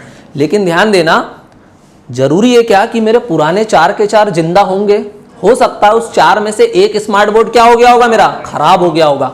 सो अगर मैं देखा जाए तो मैंने ओवरऑल नेट इन्वेस्टमेंट कितना किया? पुराने कितने थे प्लस नए कितने ले आया? तो अब मेरा कितना आया? 8। तो देखा जाए तो यहां पर ये एक जो स्मार्ट बोर्ड है वो क्या हो गया? कम हो गया। क्यों हो गया? क्योंकि वो यूज एंड समय के साथ वो यूज होता रहा और क्या हो गया? डेप्रीशिएट हो गया। क्या हो गया? वो डेप्रीशिएट हो गया, मतलब खराब हो गया वो। तो बोल सकता हूं, सो अगर मैं देखा जाए तो मैंने नेट इन्वेस्टमेंट कितने का किया? 8 का। और ग्रॉस इन्वेस्टमेंट कितने का किया? 9 का। सो अगर मुझे ग्रॉस से नेट पर जाना है तो मुझे क्या करना पड़ेगा? सो डेप्रीशिएशन को मैं लिख सकता हूं, gross investment is equal to net investment plus depreciation. यही बोल सकता हूं मैं। अगर मैं डेप्रीशिएशन को जोड़ रहा हूं तो मैं उसको क्या बोलूंगा? Gross investment. ऐसा ही है ना? समझ में आ रहा है सबको? फॉर्मूला मैंने कैसे बनाया? बड़ा आसान था भाई। मैंने बोले कितने 10 पेन ले आया मैं, तो अब मैं क्या बोल रहा हूँ? पहले से 5 थे, 10 और ले आया। कितने पेन हो गए? 15। पर हो सकता हूँ 10 में से कुछ पेन खराब भी तो हो गए होंगे समय के साथ। नॉर्मल वियर एंड टीयर भी तो होता है। तो उसको हम क्या बोलते हैं? डेप्रीशिएशन। डेप्रीशिएशन का मतलब होता है किसी चीज का खराब होना नॉर्मल यूज पे। समझ रहे हो? फॉर एग्जाम्पल, मैं मेरी कार लाया, कार को खूब मैं यूज कर रहा हूँ, दे दनादन उसका मंजन कर रहा हूँ। समय के साथ क्या होगा? उसमें डेप्रीशिएशन। क्या होगा? उसके टायर वायर घिस जाएंगे, बैटरी थोड़ी सी वीक हो जाएगी, इंजन में डेप्रीशिएशन हो जाएगा और उसमें रेगुलर मेंटेनेंस चालू हो जाएगा। सो वो जो उसमें रेगुलर मेंटेनेंस है दैट इज डेप्रीशिएशन। लेकिन अगर मैं कार को कहीं भेड़ दूं, एक्सीडेंट कर दूं उसको, तो वो डेप्रीशिएशन है क्या? That is an accident. Depreciation मतलब नॉर्मल वियर एंड टीयर पे जो चीजों में घिसाव होता है उसको हम क्या बोलते हैं? डेप्रीशिएशन। समझ में आया? So what is depreciation? Gross investment, net investment. समझ में आ गया सबको? तो नेक्स्ट टॉपिक तो दिया हुआ है डेप्रीशिएशन, तो वो तो तुम समझ ही गए हो व्हाट इज दिस डेप्रीशिएशन। अब डेप्रीशिएशन के लिए एक और वर्ड यूज हुआ है यहाँ पर। क्या लिखा हुआ? Depreciation reserve fund. जो बड़ी बड़ी फैक्ट्रीज रहती हैं उनमें क्या रहता है? प्लांट एंड मशीनरी वो लोग यूज करते हैं। सो समय के साथ उनको एक अंदाज हो जाता है कि इतने साल चलने के बाद ये मशीनें क्या हो जाएंगी? धीरे धीरे खराब हो जाएंगी। तो उनको रिप्लेस करने के लिए हमें इतने फंड की जरूरत पड़ेगी। सो एक अलग से फंड बनाते हैं and they call that fund as depreciation reserve fund. क्योंकि वो फंड उन्होंने किसके लिए रिजर्व कर दिया है? For depreciation. बोल सकते हैं मुझे पता है कि 50 बेंचें हैं, 1 साल बाद इसमें से 10 बेंचें नहीं रहेंगी क्योंकि आप तोड़ दोगे। बोल सकता हूं सो मैं 10 बेंचों के लिए अलग से पैसा अलग रख दूंगा, करूंगा ना मैं, क्योंकि मुझे पता है 1 साल बाद 10 बेंचें क्या हो जाने वाली हैं? कम। So that is depreciation reserve fund. समझ में आ गया? हम लोग क्या देख रहे थे? इन्वेस्टमेंट। इन्वेस्टमेंट का एक और नाम होता है, we call it capital formation और addition to the existing stock of capital. ये मैंने बता दिया। कैपिटल फॉर्मेशन मतलब बोले और पूंजी वूंजी लगा के हमने और कुछ संपत्ति वगैरह बना ली, दैट इज इन्वेस्टमेंट, है ना। 2 टाइप के हो सकते थे, ग्रॉस और नेट। सभी को समझ में आ गया what is this investment? Gross investment, net investment. इसमें किसी को कोई डाउट है? नहीं। अब इन्वेस्टमेंट कहाँ कर सकते हैं? बोले इन्वेस्टमेंट 2 जगह हो सकते हैं, एक हो सकता है फिक्स्ड और एक हो सकता है इन्वेंटरी। अब इस बार मैं क्या ऑपरेट कर रहा हूँ? फर्म। जब भी मैं वर्ड यूज करता हूँ फर्म या इकोनॉमी में वर्ड आता है फर्म, इसका मतलब क्या होता है? It's like a factory. Factory क्या करती है? Factory is engaged in the production sector. बोल सकता हूँ ये किसका काम करती है? प्रोडक्शन का। अब मेरे पास है फैक्ट्री, मुझे करना है इन्वेस्टमेंट। इन्वेस्टमेंट बोले दो टाइप से होगा, फिक्स्ड या फिर इन्वेंट्री। और जो मेरी फर्म है, जो मेरी फैक्ट्री है, वो क्या काम करती है, किस चीज का प्रोडक्शन करती है, कार का प्रोडक्शन करती है। किसका प्रोडक्शन करती है, कार का प्रोडक्शन करती है। अब मैं दो तरीके से पैसा लगाऊंगा, बोले एक पैसा मैंने लगाया और प्लांट को और बड़ा बना दिया, समझ रहे हो, ऐसी ऐसी मशीनें ले आया जिससे नंबर ऑफ कार्स 100 की जगह 500 बना सकूं, 1000 बना सकूं। तो ये मैंने कौन सा इन्वेस्टमेंट किया, फिक्स्ड। लेकिन देखना, कार बनाने के लिए भी मुझे रॉ मटेरियल की जरूरत पड़ेगी, टायर वायर लाना पड़ेंगे, है ना। सो अगर मैं वहां इन्वेस्टमेंट करता हूं तो उसको हम क्या बोलेंगे, इन्वेंट्री। एक इन्वेस्टमेंट किया, एक मशीन थी बोले 10 कार बनाती थी, बोले अब 2 मशीनें और लगा दो ताकि मैं कितनी कार बना पाऊं, 30 कार बना पाऊं। ये मैंने क्या किया, दैट इज फिक्स्ड इन्वेस्टमेंट। लेकिन कार बनाने के लिए भी तो रॉ मटेरियल लगेगा, बोल सकता हूं। सो कार बनाने के लिए जो रॉ मटेरियल लगेगा, अगर मैं उस रॉ मटेरियल में इन्वेस्टमेंट करता हूं तो I call it inventory investment. समझ में आया। इन्वेंटरी इन्वेस्टमेंट का मतलब होता है ये समय के साथ चेंज हो सकता है। बोले आज मेरी फैक्ट्री में कितनी कारें खड़ी हैं, 50, मैं और माल ले आया 500 कारों का, तो ये भी तो इन्वेस्टमेंट किया होगा ना, माल लाया होगा, रॉ मटेरियल, उसको फिर फिनिश प्रोडक्ट में बदला होगा, तो वो इन्वेस्टमेंट को क्या बोला, इन्वेंट्री। और सिर्फ फैक्ट्री में मशीनें बढ़ाई तो उसको क्या बोला, फिक्स्ड। या प्लांट बड़ा कर दिया, बोले और बड़ी कर दो फैक्ट्री, क्यों, बोले आने वाले समय में इन्वेंट्री इन्वेस्टमेंट बढ़ाएंगे तो फिर कारों की स्पीड भी बढ़ाना पड़ेगी कार बनने की, तो बोले दोनों इन्वेस्टमेंट करना पड़ेंगे। तो ये समझ में आ गया what is fixed investment and what is inventory. Inventory मतलब समय के साथ चेंज होती रहती है। फॉर एग्जांपल, आज कार की फैक्ट्री है मेरे पास, मैं पहले लाया 500 कार बनाने का माल, तो मैंने इन्वेस्टमेंट करा होगा 500 कार के लिए, रॉ मटेरियल के लिए। धीरे धीरे मेरा वो क्या होता जाएगा, 500 कारें बनती जाएंगी तो माल खत्म होता जाएगा, फिर मैं और इन्वेस्टमेंट करूंगा, बोले और 50 कार का माल लिया, और 20 कार का माल लिया, तो ये क्या कर रहा हूं मैं, inventory investment. So inventory investment is recurring. ये क्या आता है, बार बार आता रहता है, बोल सकते हैं, क्यों, क्योंकि कारें बनती जाएंगी तो माल खत्म होता जाएगा। लेकिन फिक्स्ड इन्वेस्टमेंट, एक बार प्लांट लगा दिया, so fixed investment is like capital goods, they are of very high value and used for the production for several years, बोल सकते हैं। सो ये कैसा रहता है, इन्वेंट्री रिकरिंग, मतलब बार बार सर पे आता है, बोल सकते हैं हम लोग। एकेडमी के लिए recurring expenditure is like rent, हर महीने आता रहता है ना। स्मार्ट बोर्ड रोज आता है क्या, नहीं आता है, तो that it's like a fixed investment. समझ में आया। डेप्रिसिएशन रिजर्व फंड, इन्वेस्टमेंट या फिर capital formation, addition to the stock of capital, सब समझ गए। ये दोनों इन्वेस्टमेंट के ही नाम है, addition to the stock of capital. Investment करता हूं तो मैं क्या करता हूं, बोले एक स्मार्ट बोर्ड था, 2 और आ गए, तो ये क्या हुआ, addition in the stock of capital, और बढ़ गई मेरी कैपिटल, दैट इज इन्वेस्टमेंट। समझ में आया। अब बार बार ये वर्ड यूज कर रहा हूं मैं, स्टॉक स्टॉक स्टॉक, तो ये स्टॉक है क्या, तो देख लेते हैं 2 वर्ड, स्टॉक और फ्लो।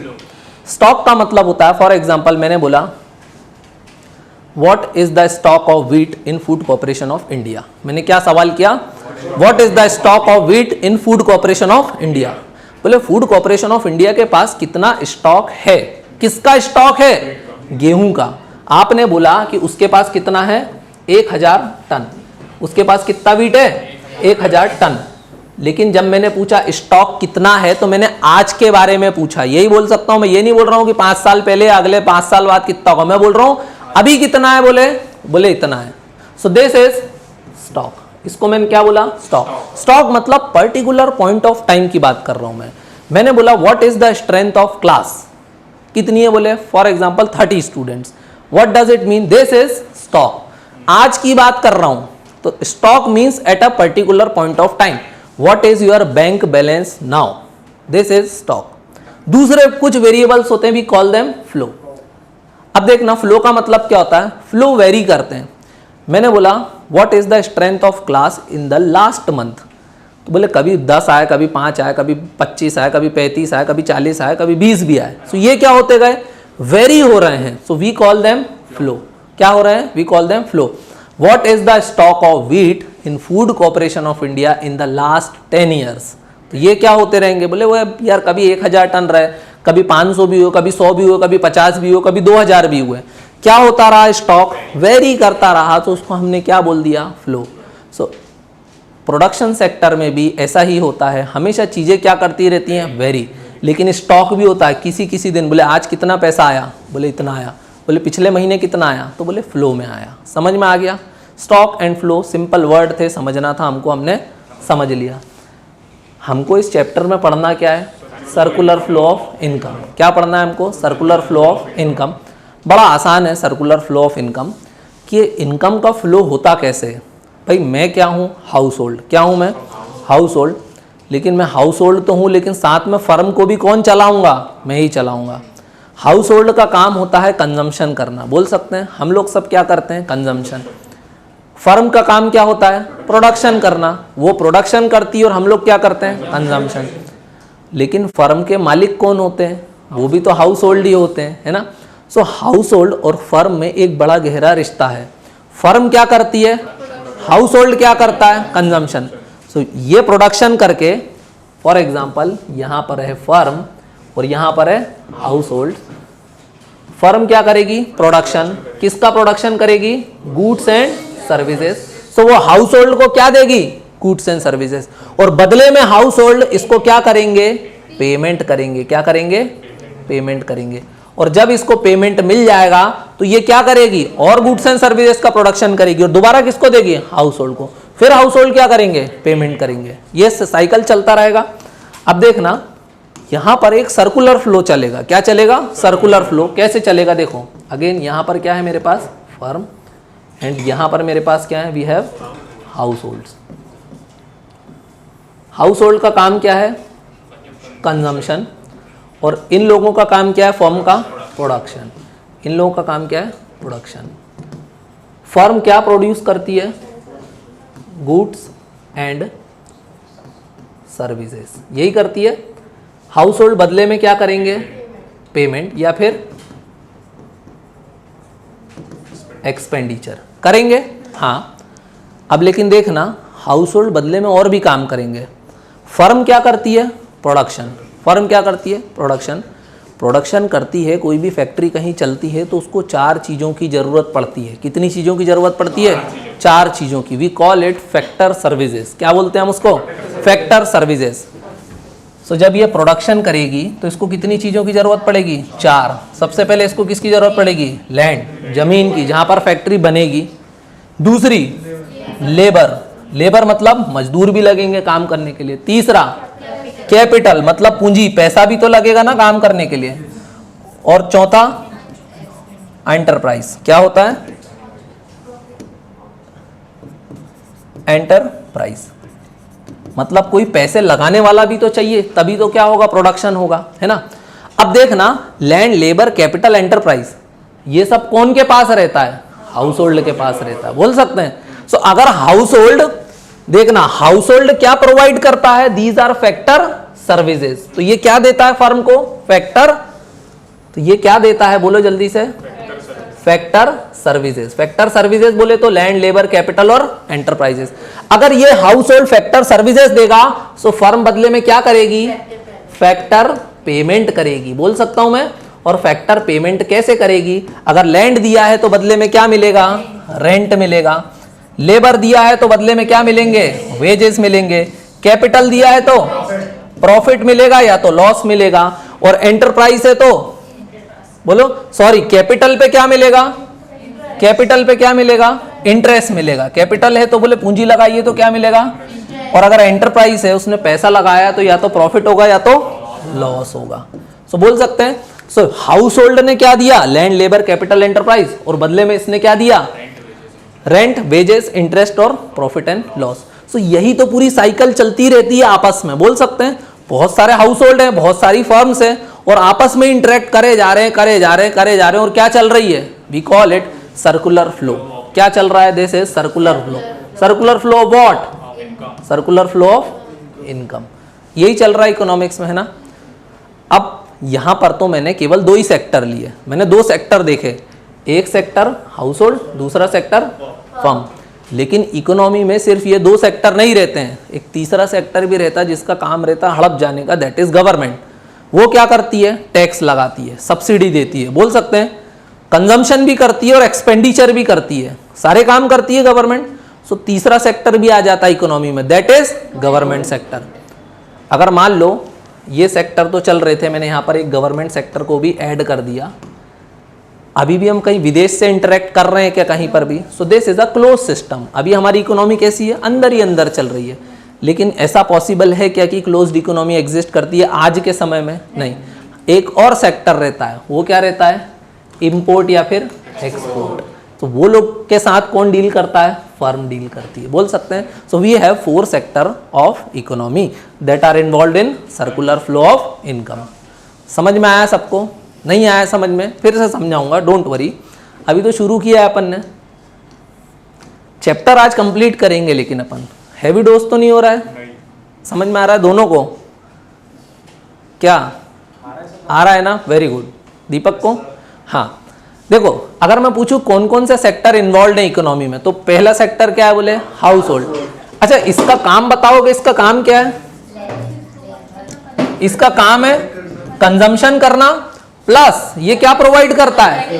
Factor services. जमीन देगा, कैपिटल देगा, लेबर देगा, या फिर पैसा लगाएगा, एंटरप्रेन्योर बन जाएगा। सो ये क्या करता है? प्लस ये क्या प्रोवाइड करता है? It provides factor services. Easy है। दूसरा सेक्टर है कौन सा? प्रोडक्शन सेक्टर, जिसको हम बोलते हैं फर्म या फिर फैक्ट्री। इसका तो काम क्या है बोले? नाम से ही पता चल रहा है, प्रोडक्शन करना। अगर प्रोडक्शन सेक्टर है, ये फैक्टर सर्विसेज देता है, तो ये क्या देगा? फैक्टर पेमेंट करेगा, क्योंकि सर्विसेज ले रहा है तो बदले में क्या देगा? अगर जमीन मिली है तो रेंट देगा, कैपिटल मिला है तो इंटरेस्ट देगा, लेबर ले रहा है तो वेजेस देगा।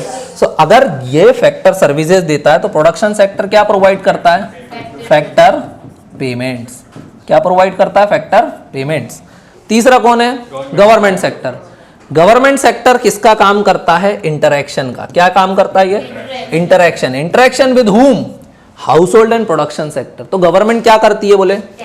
टैक्स लगाती है, सब्सिडी देती है ना, एक्सपेंडिचर भी करती है गवर्नमेंट। सड़कें वड़के बना दी बोले, ऑफिस ऑफिस रन कर रहे हैं, खर्चा भी कर रही है, रद्दी वद्दी बोले सब स्टेशनरी लाओ, ऑफिस चलाएंगे। सो that is expenditure. Plus consumption भी करती है गवर्नमेंट, करती है ना? सो गवर्नमेंट क्या कर रही है? ये सारी एक्टिविटीज में इन्वॉल्व है। और लास्ट क्या है? Rest of the world. Rest of the world से हम लोग क्या करते हैं? आइदर भी इंपोर्ट करते हैं चीजों को, या तो हम चीजों को क्या करते हैं? एक्सपोर्ट करते हैं। इंपोर्ट मतलब बाहर से बुलवाना। ऑयल को इंपोर्ट किया, गोल्ड को इंपोर्ट किया। अरे बेटा, गोल्ड भी इंपोर्ट करते हैं। इसकी ये मतलब नहीं है कि महिलाएं बिल्कुल कान में टांगे घूम रही तो हम सब बाहर भेज रहे हैं, बाहर से बुलवा के टांग रहे हैं। एक्सपोर्ट हम क्या करते हैं? जेम्स वगैरह है ना, ज्वेलरी वगैरह, इसको हम क्या करते हैं? Export. Rest of the world से हमारा क्या काम था? आइदर इंपोर्ट और एक्सपोर्ट करना। अगर देखना किसी भी इकोनॉमी में सिर्फ ये 3 सेक्टर हैं, so it is a closed economy. आपस में ही चल रही है, अपने घर की फैक्ट्रियां हैं, अपने घर के हाउस होल्ड्स और अपने घर की गवर्नमेंट है। बाहर से इंटरेक्ट किया क्या? नहीं। So this is a closed economy. Closed economy is not possible in today's era. बोल सकते हैं हमको क्या करना पड़ता है? इंपोर्ट एक्सपोर्ट करना ही पड़ता है। We are also dependent on other countries. So हमारी इकोनॉमी कैसी है? ओपन। अगर कोई बोलता है is there any country in the world that is completely closed, कोई एग्जाम्पल है? No. Even North Korea is not a closed economy. China क्या, कैसी बातें करते हो? आधी से ज्यादा चीजें चाइना की यूज करते हो, तो वो तो इंपोर्ट एक्सपोर्ट कर रहा है ना, तो वो कैसे हुआ? North Korea can be a closed example but not correct example. क्यों? क्योंकि वो भी क्लोज्ड है। क्या? वो चाइना के साथ तो करता ही होगा ट्रेड, बोल सकते हैं कुछ तो कर रहा होगा। सो वो भी क्या करता है? इंपोर्ट एक्सपोर्ट करता है। समझ में आ गया सबको? यहां तक किसी को कोई दिक्कत है? अभी सर्कुलर फ्लो का अपन एक डायग्राम बनाएंगे बड़ा सा बेहतरीन, और चीजें क्लियर हो जाएंगी।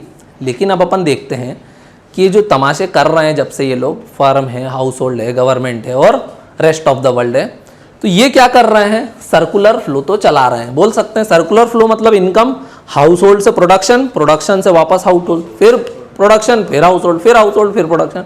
ये क्या चल रहा है? वही पैसा घूमे जा रहा है, घूमे जा रहा है, घूमे जा रहा है। बोल सकते हैं मेरे पास 100 रुपये था, मैंने तुमको दे दिया, तुमने किराना वाले को दे दिया, किराना वाला किताब खरीद लाया, किताब वाले का बच्चा वापस मेरे यहाँ कोचिंग पढ़ने आ गया। ये क्या हुआ? वही 100 रुपये का नोट क्या कर रहा है? घूमे जा रहा है, घूमे जा रहा है। तो इनकम क्या हो रही है? सर्कुलेट हो रही है, सर्कुलर फ्लो में चले जा रही है। सो इनकम के 3 फेजेस दिए हुए हैं। सर्कुलर फ्लो के कितने फेज हैं? 3 फेज। पहला फेज को हम क्या बोलते हैं? We call it production phase. Production phase मतलब generation of income. Production phase में क्या होता है? ध्यान से देखना। प्रोडक्शन फेज में फर्म या फिर फैक्ट्री क्या काम करती है? प्रोडक्शन का काम करती है बेटा, अभी बताया, लिखा ही है उसमें प्रोडक्शन। अब ये प्रोडक्शन किसका करती है बोलो?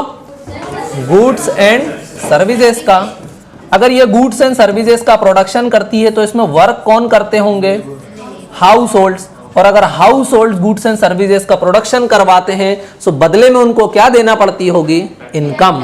बोल सकते हैं फैक्टर पेमेंट या फिर इनकम। तो इस वाले फेज में किसका जनरेशन हो रहा है? इनकम। सो प्रोडक्शन फेज में क्या जनरेट होती है? So income is being generated. हो गई इनकम जनरेट। सो पहला फेज क्या था? प्रोडक्शन। चीज वस्तुएं बनी तो क्या जनरेट हो गई? इनकम जनरेट हो गई। दूसरा फेज क्या है बोले? Income phase. अब जनता को क्या मिल गई? इनकम। अब जनता को जैसे ही इनकम मिलेगी तो वो इनकम को क्या करेगी? खर्च करेगी। डिस्ट्रीब्यूट का दान धर्म नहीं चल रहा है, तो लिखा हुआ है बस यहाँ पे। तुमको पैसा मिला, इनकम मिला, अब तुम क्या करोगे? अपनी रोजमर्रा की जरूरत की चीजों को पूरी करोगे। सबसे पहले दारू वारू लाओगे, ये वो सिगरेट विगरेट गुटखा वुटका, ये सब तुम क्या करोगे? इकट्ठा कर लोगे। So what you are doing now, you are distributing your income to other sectors. बोल सकते हैं। So once income is generated, अब उस इनकम को आप क्या करते हो? एक्सपेंडिचर के रूप में क्या करते हो? डिस्ट्रीब्यूट करना स्टार्ट कर देते हो। बोल सकते हैं। अब जब आपने एक्सपेंडिचर कर दिया है ना, एक्सपेंडिचर फेज हो गया आपका। So now you are in the expenditure phase. Expenditure phase में आपने क्या किया? इनकम को डिस्पोज कर दिया। आपने एक्सपेंडिचर किया सो वो पैसा वापस किसके पास आ गया? प्रोडक्शन फेज के पास आ गया। और प्रोडक्शन फेज में वापस क्या हो जनरेट होगी? इनकम। फिर इनकम क्या होगी? डिस्ट्रीब्यूट। फिर इनकम क्या होगी? डिस्पोज। फिर इनकम क्या होगी? जनरेट। सो ध्यान से देखोगे तो ये जो मैंने साइकिल बनाई है ये सब एरो बने हुए हैं, दिख रहे हैं? सो ये क्या कर रहे हैं? वन बाय वन चलते ही जा रहे हैं। और जब ये अनएंडिंग साइकिल चलेगी so we call it circular flow. क्या बोलेंगे हम इसको? Circular flow. इजी है। ये वाले टॉपिक्स बोरिंग है कि नहीं है? हाँ, लेकिन चैप्टर 2 से बड़े इंटरेस्टिंग है। लेकिन बोरिंग टॉपिक को नहीं समझा तो बेसिक्स कैसे रह जाएंगे? वीक। और बेसिक्स के बिना फिर इकोनॉमिक्स में मज़ा नहीं आएगी। सो 3 फेजेस समझ लिए। प्रोडक्शन फेज में क्या होता है? Generation of income. Income phase में डिस्ट्रीब्यूशन ऑफ इनकम। और एक्सपेंडिचर फेज में डिस्पोजिशन ऑफ इनकम। ईजी था। अब यहां पर मैंने क्या लिखा है? Different flow in economic system. Different flow मतलब अब वो जो अभी मैं समझा रहा था, हाउस होल्ड होते हैं, फर्म होते हैं, उनको अब अपन देख लें एक बार। देखना, इकोनॉमी में 2 सेक्टर तो बहुत ही जरूरी हैं। कौन कौन से? प्रोडक्शन सेक्टर और household sector. So production को हम क्या बोलते हैं? We call it firm. और दूसरी जगह हमारे पास यहां पर कौन होता है? यहां पर हमारे पास कौन सा सेक्टर होता है? हाउस होल्ड सेक्टर होता है। ये 2 सेक्टर हो गए। फर्म का काम क्या है? प्रोडक्शन। House hold consumption. अगर देखना, फर्म ने किसका प्रोडक्शन करती है? बोलो? Goods and services. अगर इसने इसको गुड्स एंड सर्विसेज प्रोवाइड करी सो बदले में ये क्या प्रोवाइड करेगा? बोलो? एक्सपेंडिचर। खर्चा करेगा ना का, तभी तो ये उसको गुड्स एंड सर्विसेज देगा। यहाँ कोई दान धर्म नहीं चल रहा है। इसने गुड्स एंड सर्विसेज दिए बना के फैक्ट्री ने, इसने क्या दिया बदले में? बोला ये ले पैसे मार दिए मुंह पे, बात खत्म। अब आगे देखना, फैक्ट्री काम करेगी तो उसको लैंड, लेबर, कैपिटल और एंटरप्राइज की जरूरत पड़ेगी। सो फैक्टर सर्विसेज बोलते हैं इनको। लैंड बोले क्या? एक सर्विसेज ही तो है अगर हमने किसी को दे दी किराए पे। सो ये लोग क्या प्रोवाइड करेंगे? बोलो? So they will provide factor services. Factor services बोले कौन सी है? कोई बता सकता है? लैंड, लेबर, कैपिटल और एंटरप्रेन्योर या फिर एंटरप्राइज बोल सकते हैं। अगर इन्होंने फैक्टर सर्विसेज दी है तो बदले में इनको क्या करना पड़ेगा? Factor payment. सो बदले में ये लोग क्या करेंगे? Factor payment. फैक्टर पेमेंट कैसे करेंगे? लैंड है तो, लेबर है तो, कैपिटल है तो, और एंटरप्राइज है तो प्रॉफिट या फिर लॉस। यूजुअली प्रॉफिट मान के चलते हैं। अब देखना, ये जो 2 सेक्टर हैं ये हमेशा थर्ड सेक्टर से इंटरेक्ट करेंगे। We call it financial sector. किससे इंटरेक्ट करेंगे लोग? Financial sector.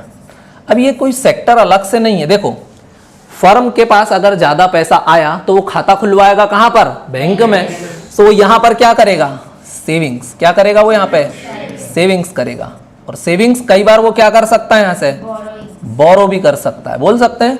So financial sector के साथ कैसे इंटरेक्ट करेंगे, या तो सेविंग करेंगे या तो बोरोइंग्स करेंगे। अभी दो ही सेक्टर हुए हैं, फर्म और हाउस होल्ड। ये कोई सेक्टर नहीं है अपने आप में। देखना, हाउस होल्ड के पास ज्यादा पैसा आया तो हाउस होल्ड अपना पैसे कहाँ डालेगा, यहां पर डाल देगा। तो क्या कर दिया इसने, हाउस होल्ड एकदम गरीब है तो अब क्या करेगा, बोरोइंग्स। सो बोरोइंग्स कर करके भी खर्चा करेगा और इकोनॉमी को रन करने में हेल्प करेगा। So this is financial sector या फिर बैंक बोल सकते हैं। तीसरा सेक्टर जो होता ही होता है, हम उसको क्या बोलते हैं, वी कॉल इट गवर्नमेंट। क्या बोलते हैं हम उसको, गवर्नमेंट। गवर्नमेंट को कहाँ लिख दूं मैं, नीचे लिख देता हूँ क्योंकि ऊपर वो डिस्टर्ब करेगा अपने को, अब ये हिल भी नहीं सकता है। तीसरा sector that is government sector बोल सकते हैं। अच्छा, गवर्नमेंट सेक्टर देखना सबके साथ इंटरेक्ट करेगा, फर्म के साथ इंटरेक्ट करेगा, फर्म से ये क्या लेगा, टैक्सेस, और फर्म को ये क्या देगा, सब्सिडीज देगा। अच्छा, गवर्नमेंट फाइनेंशियल सेक्टर के साथ कैसे इंटरेक्ट करेगा, या तो ये इससे क्या करेगा, बोरो करेगा, या तो ये उसको क्या करेगा, सेविंग्स करेगा, बोल सकते हैं। अब गवर्नमेंट हाउस होल्ड के साथ कैसे इंटरेक्ट करेगी, बोलो, या तो हाउस होल्ड से क्या लेगी ये, टैक्सेस, या तो इसको क्या देगी, सब्सिडी, या फिर we call it transfer payments. क्या बोलते हैं हम इसको, ट्रांसफर पेमेंट, मतलब बिना काम के भीख दे दी कि जा मौज कर खरीद लेना, चना वना जो भी खाना है, चावल दाल, समझ गए। So this is transfer payment without any work, हमने उनको क्या दे दिया, पैसा दे दिया। सो अब देखो इकोनॉमी में ये कितने सेक्टर इकोनॉमी बन गई, ये पहला सेक्टर, दिस इज दूसरा सेक्टर एंड दिस इज तीसरा sector. This economy is a closed economy, क्योंकि अभी इसमें रेस्ट ऑफ द वर्ल्ड से इंटरेक्शन हुआ क्या, नहीं। सो अब एक और सेक्टर जुड़ जाएगा, we call it rest of the world, पूरी दुनिया यहां पर जुड़ जाएगी। अच्छा, रेस्ट ऑफ द वर्ल्ड के साथ कौन कौन इंटरेक्ट करेगा, अब बताओ, फर्म करेगी। हाँ देखो, फर्म क्या कर सकती है, अब यहां से बना रहा हूं, ठीक है, या तो फर्म क्या करेगी, उसको क्या भेजेगी, तो हम बोलेंगे फर्म ने क्या किया, एक्सपोर्ट किया, या तो रेस्ट ऑफ द वर्ल्ड से कुछ बुलवाएगी तो हम क्या बोलेंगे, क्या किया, बोले इंपोर्ट किया, यही कर सकते हैं। अच्छा, हाउस होल्ड भी करेंगे रेस्ट ऑफ द वर्ल्ड के साथ इंटरेक्ट, नहीं, हाउस होल्ड नहीं करेंगे, फर्म बुलवाएगी और भेजेगी, और हम लोग किसके साथ इंटरेक्ट करेंगे, फर्म के। हम डायरेक्ट बोले मोबाइल चाहिए, डायरेक्ट कोरिया वाले से थोड़ी बुलवाते हो, वो सैमसंग बुलवाएगी और फिर तुम लोग सैमसंग से इंटरेक्ट करोगे ना। अच्छा, लेकिन गवर्नमेंट इंटरेक्ट करेगी क्या रेस्ट ऑफ द वर्ल्ड के साथ, हाँ, गवर्नमेंट भी इंपोर्ट एक्सपोर्ट का काम करती है और गवर्नमेंट टैक्स और सब्सिडी तो उनको भी लगाती रहेगी, बोल सकते हैं हम।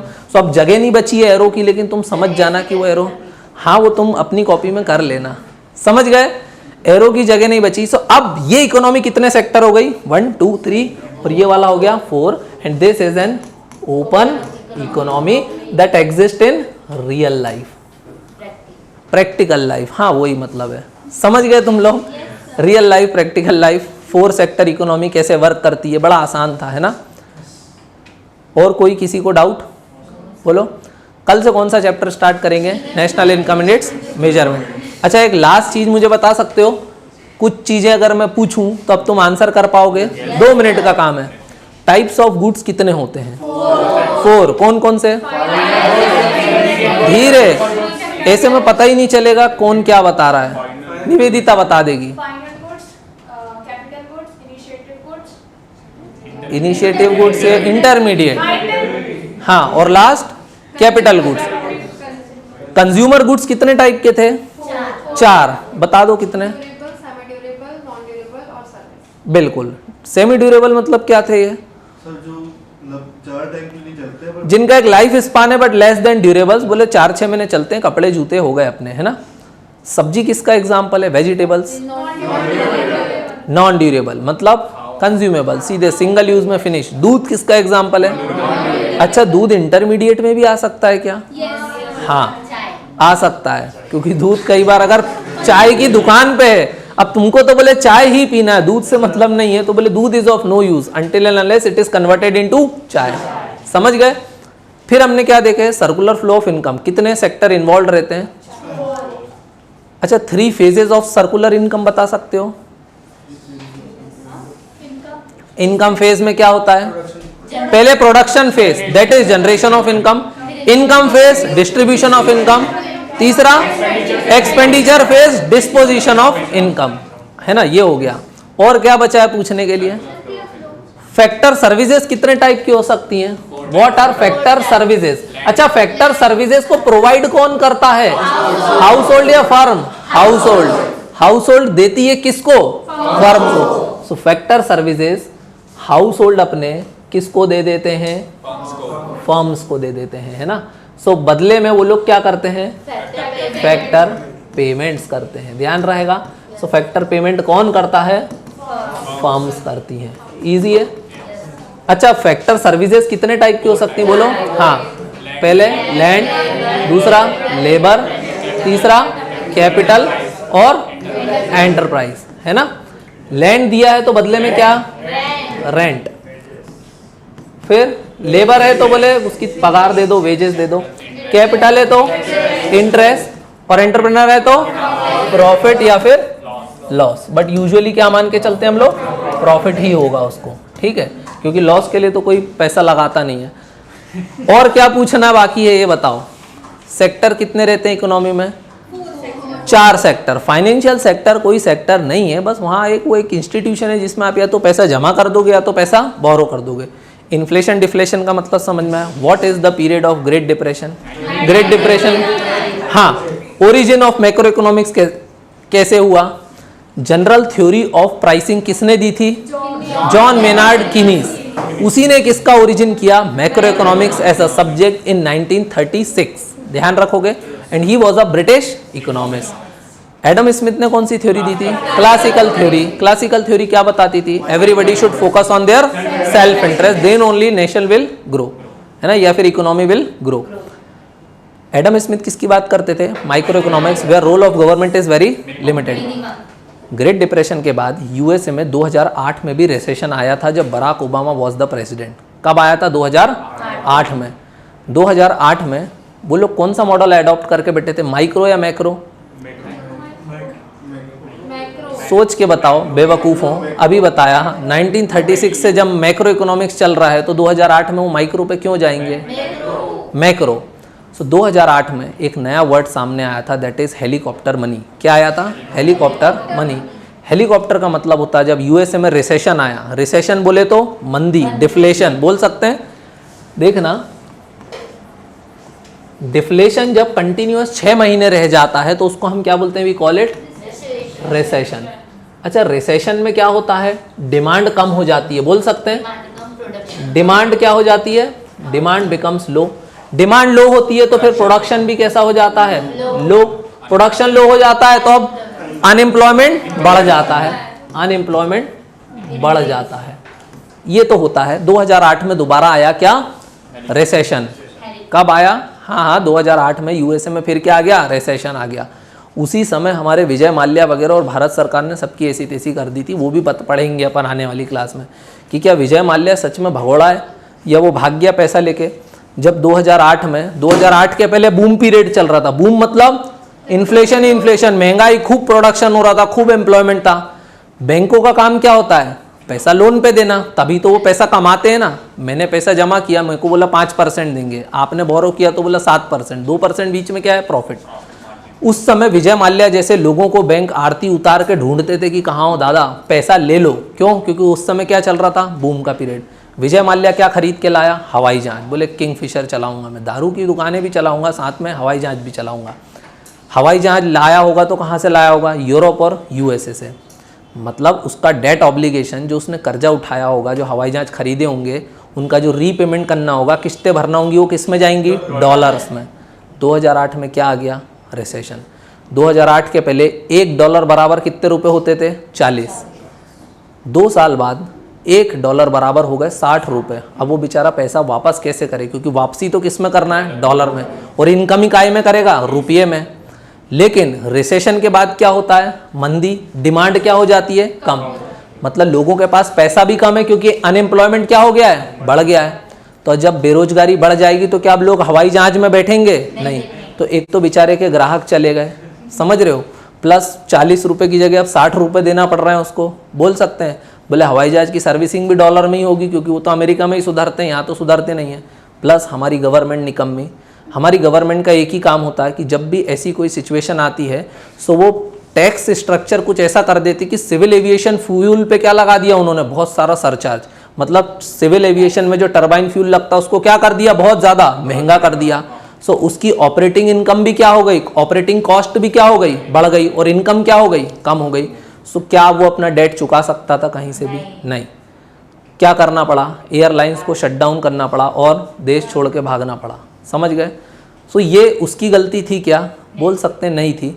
सब लोग बोलते हैं एसबीआई मूर्ख था जो उसको इतना पैसा दे दिया। अगर एसबीआई ने पैसा नहीं दिया होता तो दूसरे बैंक भी उस समय उसको पैसा देने के लिए मर रहे थे। बोल सकते हैं एसबीआई खुद, क्या बोल सकते हैं, खुद किस्मत था जो विजय माल्या जैसा ग्राहक उस समय उसको मिल गया। उसको नहीं पता था बाद में भाग जाएगा। अब देखना, अपन तो बात कर रहे थे 2008 के अमेरिका के डिफ्लेशन की। 2008 में दोबारा क्या आया अमेरिका में? Deflation. When the demand was low, production decreases and employment wage increases. इस बार गवर्नमेंट ने स्टेप लिया बिकॉज अब क्या चल रहा है, time of macro economics, theory of general pricing of John Maynard Keynes. Government interfere करेगी? हाँ। गवर्नमेंट ने क्या किया मालूम है? कोई बता सकता है? Government used a word named quantitative easing. Quantitative easing, या फिर बोलते हैं हेलीकॉप्टर मनी। हेलीकॉप्टर मनी का मतलब समझते हो कि बस नोट छापो और हेलीकॉप्टर से बिखेर दो। अगर लोगों को नोट मिल जाएंगे तो फिर डिमांड क्या हो जाएगी, बढ़ जाएगी। डिमांड बढ़ जाएगी तो प्रोडक्शन बढ़ जाएगा, और प्रोडक्शन बढ़ जाएगा तो एम्प्लॉयमेंट भी बढ़ जाएगा और अनएम्प्लॉयमेंट कम हो जाएगा। क्वांटिटेटिव ईजिंग में गवर्नमेंट ने बड़ा अच्छा काम किया। बोले लोगों तक क्या पहुंचाना है, पैसा। क्या पहुंचाना है, पैसा। बोले पैसा कैसे पहुंचाएं, लोगों को क्या देना है, कुछ समय के लिए पैसा देना है। बोले पैसा लोगों तक पहुंचाने का एक अच्छा तरीका है, बैंकों को क्या दे दो, पैसा। क्या दे दो, बैंकों को पैसा। सो देखना, अब यहाँ पर बैंक्स मतलब अपने एसबीआई वगैरह। कौन से बैंक? एसबीआई वगैरह। वहाँ पे अमेरिका में भी चलता होगा एसबीआई चलता होगा, वह स्टेट बैंक ऑफ अमेरिका। तो बोले बैंकों के पास अगर पैसा आएगा, अगर बैंकों के पास क्या है, पैसा है, तो वो पैसा कभी भी अपने पास रखेंगे क्या? पास रखेंगे तो उनको तो सामने वाले को ब्याज देना पड़ेगा। तो पैसा तुरंत किसको दे देते हैं, बोलो, पब्लिक को। सो अगर बैंक के पास पैसा आएगा तो बैंक पैसा किसको पहुंचा देगा, पब्लिक को। सो अमेरिका की सेंट्रल बैंक जिसको बोलते हैं फेड रिजर्व, क्या बोलते हैं? जैसे हम लोग क्या बोलते हैं, रिजर्व बैंक ऑफ इंडिया, वैसे वो रिजर्व बैंक ऑफ अमेरिका नहीं बोलते हैं, वो लोग क्या बोलते हैं, फेड रिजर्व। सो वहाँ की जो फेड रिजर्व थी उसने क्या किया, उसने ये जो बैंकों के पास बॉन्ड थे उनको क्या कर लिया, इनके जो बॉन्ड थे वो क्या कर लिए, बाय। बैंकों के पास बहुत सारे बॉन्ड होते हैं, सिक्योरिटीज होती, तो इसने क्या किया, उन बॉन्ड्स को बाय किया। अगर बॉन्ड्स बाय करेगा तो बदले में क्या देगा उनको, मनी। बोले बहुत सारे डॉलर। और जैसे इनके पास डॉलर आएंगे तो डॉलर ये किसको दे देंगे, लोन के फॉर्म में, जनता को। और लोन कैसे दे देंगे, काफी चीप लोन दे देंगे, सस्ते में। बोले अब 10% नहीं, 5% में ही पैसा लेके जाओ। जनता भी लेगी पैसा, क्यों लेगी, क्योंकि अनएम्प्लॉयमेंट है, बेचारों के पास पैसा नहीं है, धंधे पानी चलाना है। और अगर जनता के पास क्या आ गया, पैसा आ गया, तो फिर जनता क्या करेगी, खूब धड़ल्ले से डिमांड करेगी, खरीदारी करेगी। और डिमांड करेगी तो फिर प्रोडक्शन क्या हो जाएगा, बढ़ जाएगा, और ये प्रॉब्लम से लड़ लिया जाएगा। लेकिन इस पूरी प्रॉब्लम में एक बड़ी समस्या आ जाएगी कि ये जो यूएस की गवर्नमेंट ने किया, उसने अराउंड 100 बिलियन डॉलर्स, कितना पैसा पंप किया, 100 बिलियन डॉलर पर मंथ, जो भारत सरकार की तो जिंदगी में सोचने की भी औकात नहीं है। उन्होंने पर मंथ इतना पैसा पंप करना शुरू किया इकोनॉमी में।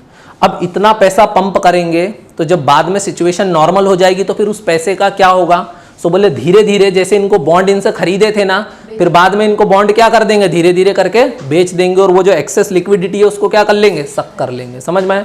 सो ये क्या हुआ, दे यूज क्वांटिटेटिव ईजिंग, या फिर उन्होंने पैसे को कैसा डाला, हेलीकॉप्टर मनी।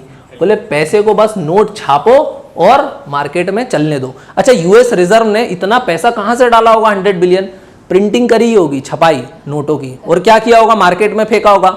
और बाद में वो पैसा महंगाई ना बढ़ा दे तो उसको धीरे धीरे क्या कर लिया, सक भी कर लिया, बोल सकते हैं हम। सो ये क्या किया उन्होंने, हेलीकॉप्टर मनी, मतलब मनी की प्रिंटिंग करी, उसको मार्केट में उतारा, और समय के बाद उस पैसे को वापस खींच लिया, और सारी सिचुएशन क्या कर दी, normal. All this is possible because of macro economics. Macro economics बोले तो स्टडी ऑफ एग्रीगेट्स। शाबाश, सब समझ गए तुम लोग। बंद करें आज की क्लास? ठीक है, किसी को कोई डाउट? ओके, सर अपने हिसाब से पैसे छाप सकती है। हाँ छाप सकती है, जितना पैसा छापना है उतना पैसा छाप दो, उसमें क्या दिक्कत है। पर मान लो पैसा छाप दिया, अब तुम्हारा सवाल ये आएगा कि आरबीआई पैसा क्यों नहीं छापता, सब गरीबों को पैसा क्यों नहीं दे देता, ये भीख क्यों मांग रहे हैं। आरबीआई से बोल दे नोट छाप के दे दो, दे देगा। लेकिन मान लो आरबीआई ने क्या करा, नोट छाप दिया। पर देखना डिमांड भी होती है, सप्लाई भी होती है। डिमांड किस पे डिपेंड करती है, अरे बेटा पैसे पे, मनी पे बोल सकते हैं, है ना। पैसे पे डिमांड सब देखो, अगर आपके पास पैसा है तो आप क्या करोगे, डिमांड करोगे। डिमांड किसकी करते हो आप, you demand goods as well as services, इसकी तो आप डिमांड करते हो ना, आपने इसकी डिमांड करी, है ना। लेकिन दूसरी तरफ क्या होती है चीजों की, सप्लाई। भाई आपने तो डिमांड करी, लेकिन वो गुड्स एंड सर्विसेज कैसे थे, दे वर लिमिटेड इन सप्लाई। बोल सकता हूं मैं, फॉर एग्जाम्पल आपको क्या खरीदना थे, पोटैटो, क्या खरीदना थे, पोटैटो। पोटैटो की सप्लाई कितनी थी मार्केट में, बोले भाई पोटैटो तो लिमिटेड हो सकते हैं भारत में, बोले कितने पोटैटो थे, 100 केजीज। कितने पोटैटो थे, 100 केजीज। और अभी आप क्या कर रहे थे, 100 केजीज पोटैटो की डिमांड भी थी, 100 किलो पोटैटो उग रहे हैं और 100 किलो पोटैटो बिक रहे हैं, सो डिमांड भी कितनी थी, 100 केजी। अब इसमें एक प्राइस बन जाएगा, बोले 1 किलो पोटैटो कितने का, तो बोले 1 किलो पोटैटो कितने का, 10 रुपए किलो, यही बोल सकते हैं हम, क्योंकि आपके पास लिमिटेड पैसा था। लेकिन अब आरबीआई ने नोट छाप के आपको और ज्यादा दे दिया। पहले आपके पास कितने पैसे थे, यहां पर लिख देता हूं मैं मनी की जगह, आपके पास बोले कितने रुपए थे, 100 ही रुपए थे। तो 100 रुपए में से 10 रुपए के तो आप क्या खरीदते थे, पोटैटो, आलू खरीदते थे, है ना। अब आरबीआई ने नोट छाप के आपको और दे दिए, तो अब आपके पास 100 रुपए नहीं है, अब आपके पास कितने, this time you have 1000 rupees. बोल सकते हैं अब आपके पास क्या हो गया, पैसा बढ़ गया। पैसा बढ़ गया तो अब आप क्या बोलोगे, अब और आलू लाओ। अब बोले मैं सिर्फ सब्जी नहीं खाऊंगा, अब पूरे समय आलू आलू बॉयल भी करूंगा, साबुदाने खिचड़ी चिप्स विप्स सब खाऊंगा, यही करोगे। सो अब आप क्या करोगे, ज्यादा डिमांड करोगे, because you have more money. अब आप ज्यादा डिमांड करोगे, लेकिन सप्लाई बढ़ जाएगी क्या, सप्लाई रिमेन सेम। तो क्या होगा, अब 100 किलो आलू खरीदने के लिए बहुत ज्यादा लोग हैं, तो अब दुकानदार क्या बोलेगा कि अब 10 रुपए में नहीं मिलेगा भाई, वो आलू कितने में मिलेगा, अब 25 रुपए किलो मिलेगा। सो इससे हुआ क्या, कुछ भी नहीं हुआ, आपके पैसे की परचेजिंग पावर घट गई। बोल सकते हैं पैसा तो आपके पास ज्यादा हो गया, लेकिन जो चीज पहले आप 10 रुपए से खरीद पा रहे थे, अब वही चीज के खरीदने के लिए आपको कितने रुपए देना पड़ेंगे, 25 रुपए। सो परचेजिंग पावर क्या हो गई, कम हो गई, क्योंकि क्या बढ़ गया, इन्फ्लेशन बढ़ गया। सो ये अपन सारी चीजों को डील करेंगे चैप्टर नंबर 3 में, that is money and banking. बड़ा अच्छे से डील करेंगे, डू नॉट वरी। समझ में आ गया, और किसी को कोई डाउट। ग्रॉस मतलब टोटल इन्वेस्टमेंट, उसमें से डेप्रिसिएशन नहीं घटाया मैंने, जो चीजें खराब हो गई उनको नहीं हटाया अभी। नेट मतलब प्रेजेंट में नहीं, जैसे फॉर एग्जांपल मैंने बोला भाई मैं 10 बेंचें और ले आया, 40 बेंचें ऑलरेडी थी, टोटल कितनी बेंच हो गई, 50। मैंने बोला मैंने ग्रॉस इन्वेस्टमेंट कितने का करा, 10 नई बेंचों का कर दिया। लेकिन समय के साथ 2-4 बेंचें खराब भी हो गई थी, तो मैंने उनको हटाया क्या, तो देखा जाए तो 4 बेंचें खराब हो गई। पहले मेरे पास कितनी बेंचें थी, 40, इसमें से कितनी खराब हो गई, 4। मैंने नई बेंचें कितनी लगा दी, तो ग्रॉस के हिसाब से देखा जाए तो मेरे पास कितनी बेंचें हैं, 50। लेकिन अगर नेट के हिसाब से देखा जाए तो +10 भी करूंगा तो मैं कितना आएगा, 46। सो मैंने नेट इन्वेस्टमेंट कितना किया, केवल 6 नई बेंचों का किया, ना कि 10। बोल सकते हैं क्योंकि कुछ चीजें मेरी नॉर्मल वियर एंड टियर में खराब हो चुकी, दैट इज डेप्रिसिएशन। और कोई डाउट, बंद करें अब, ओके।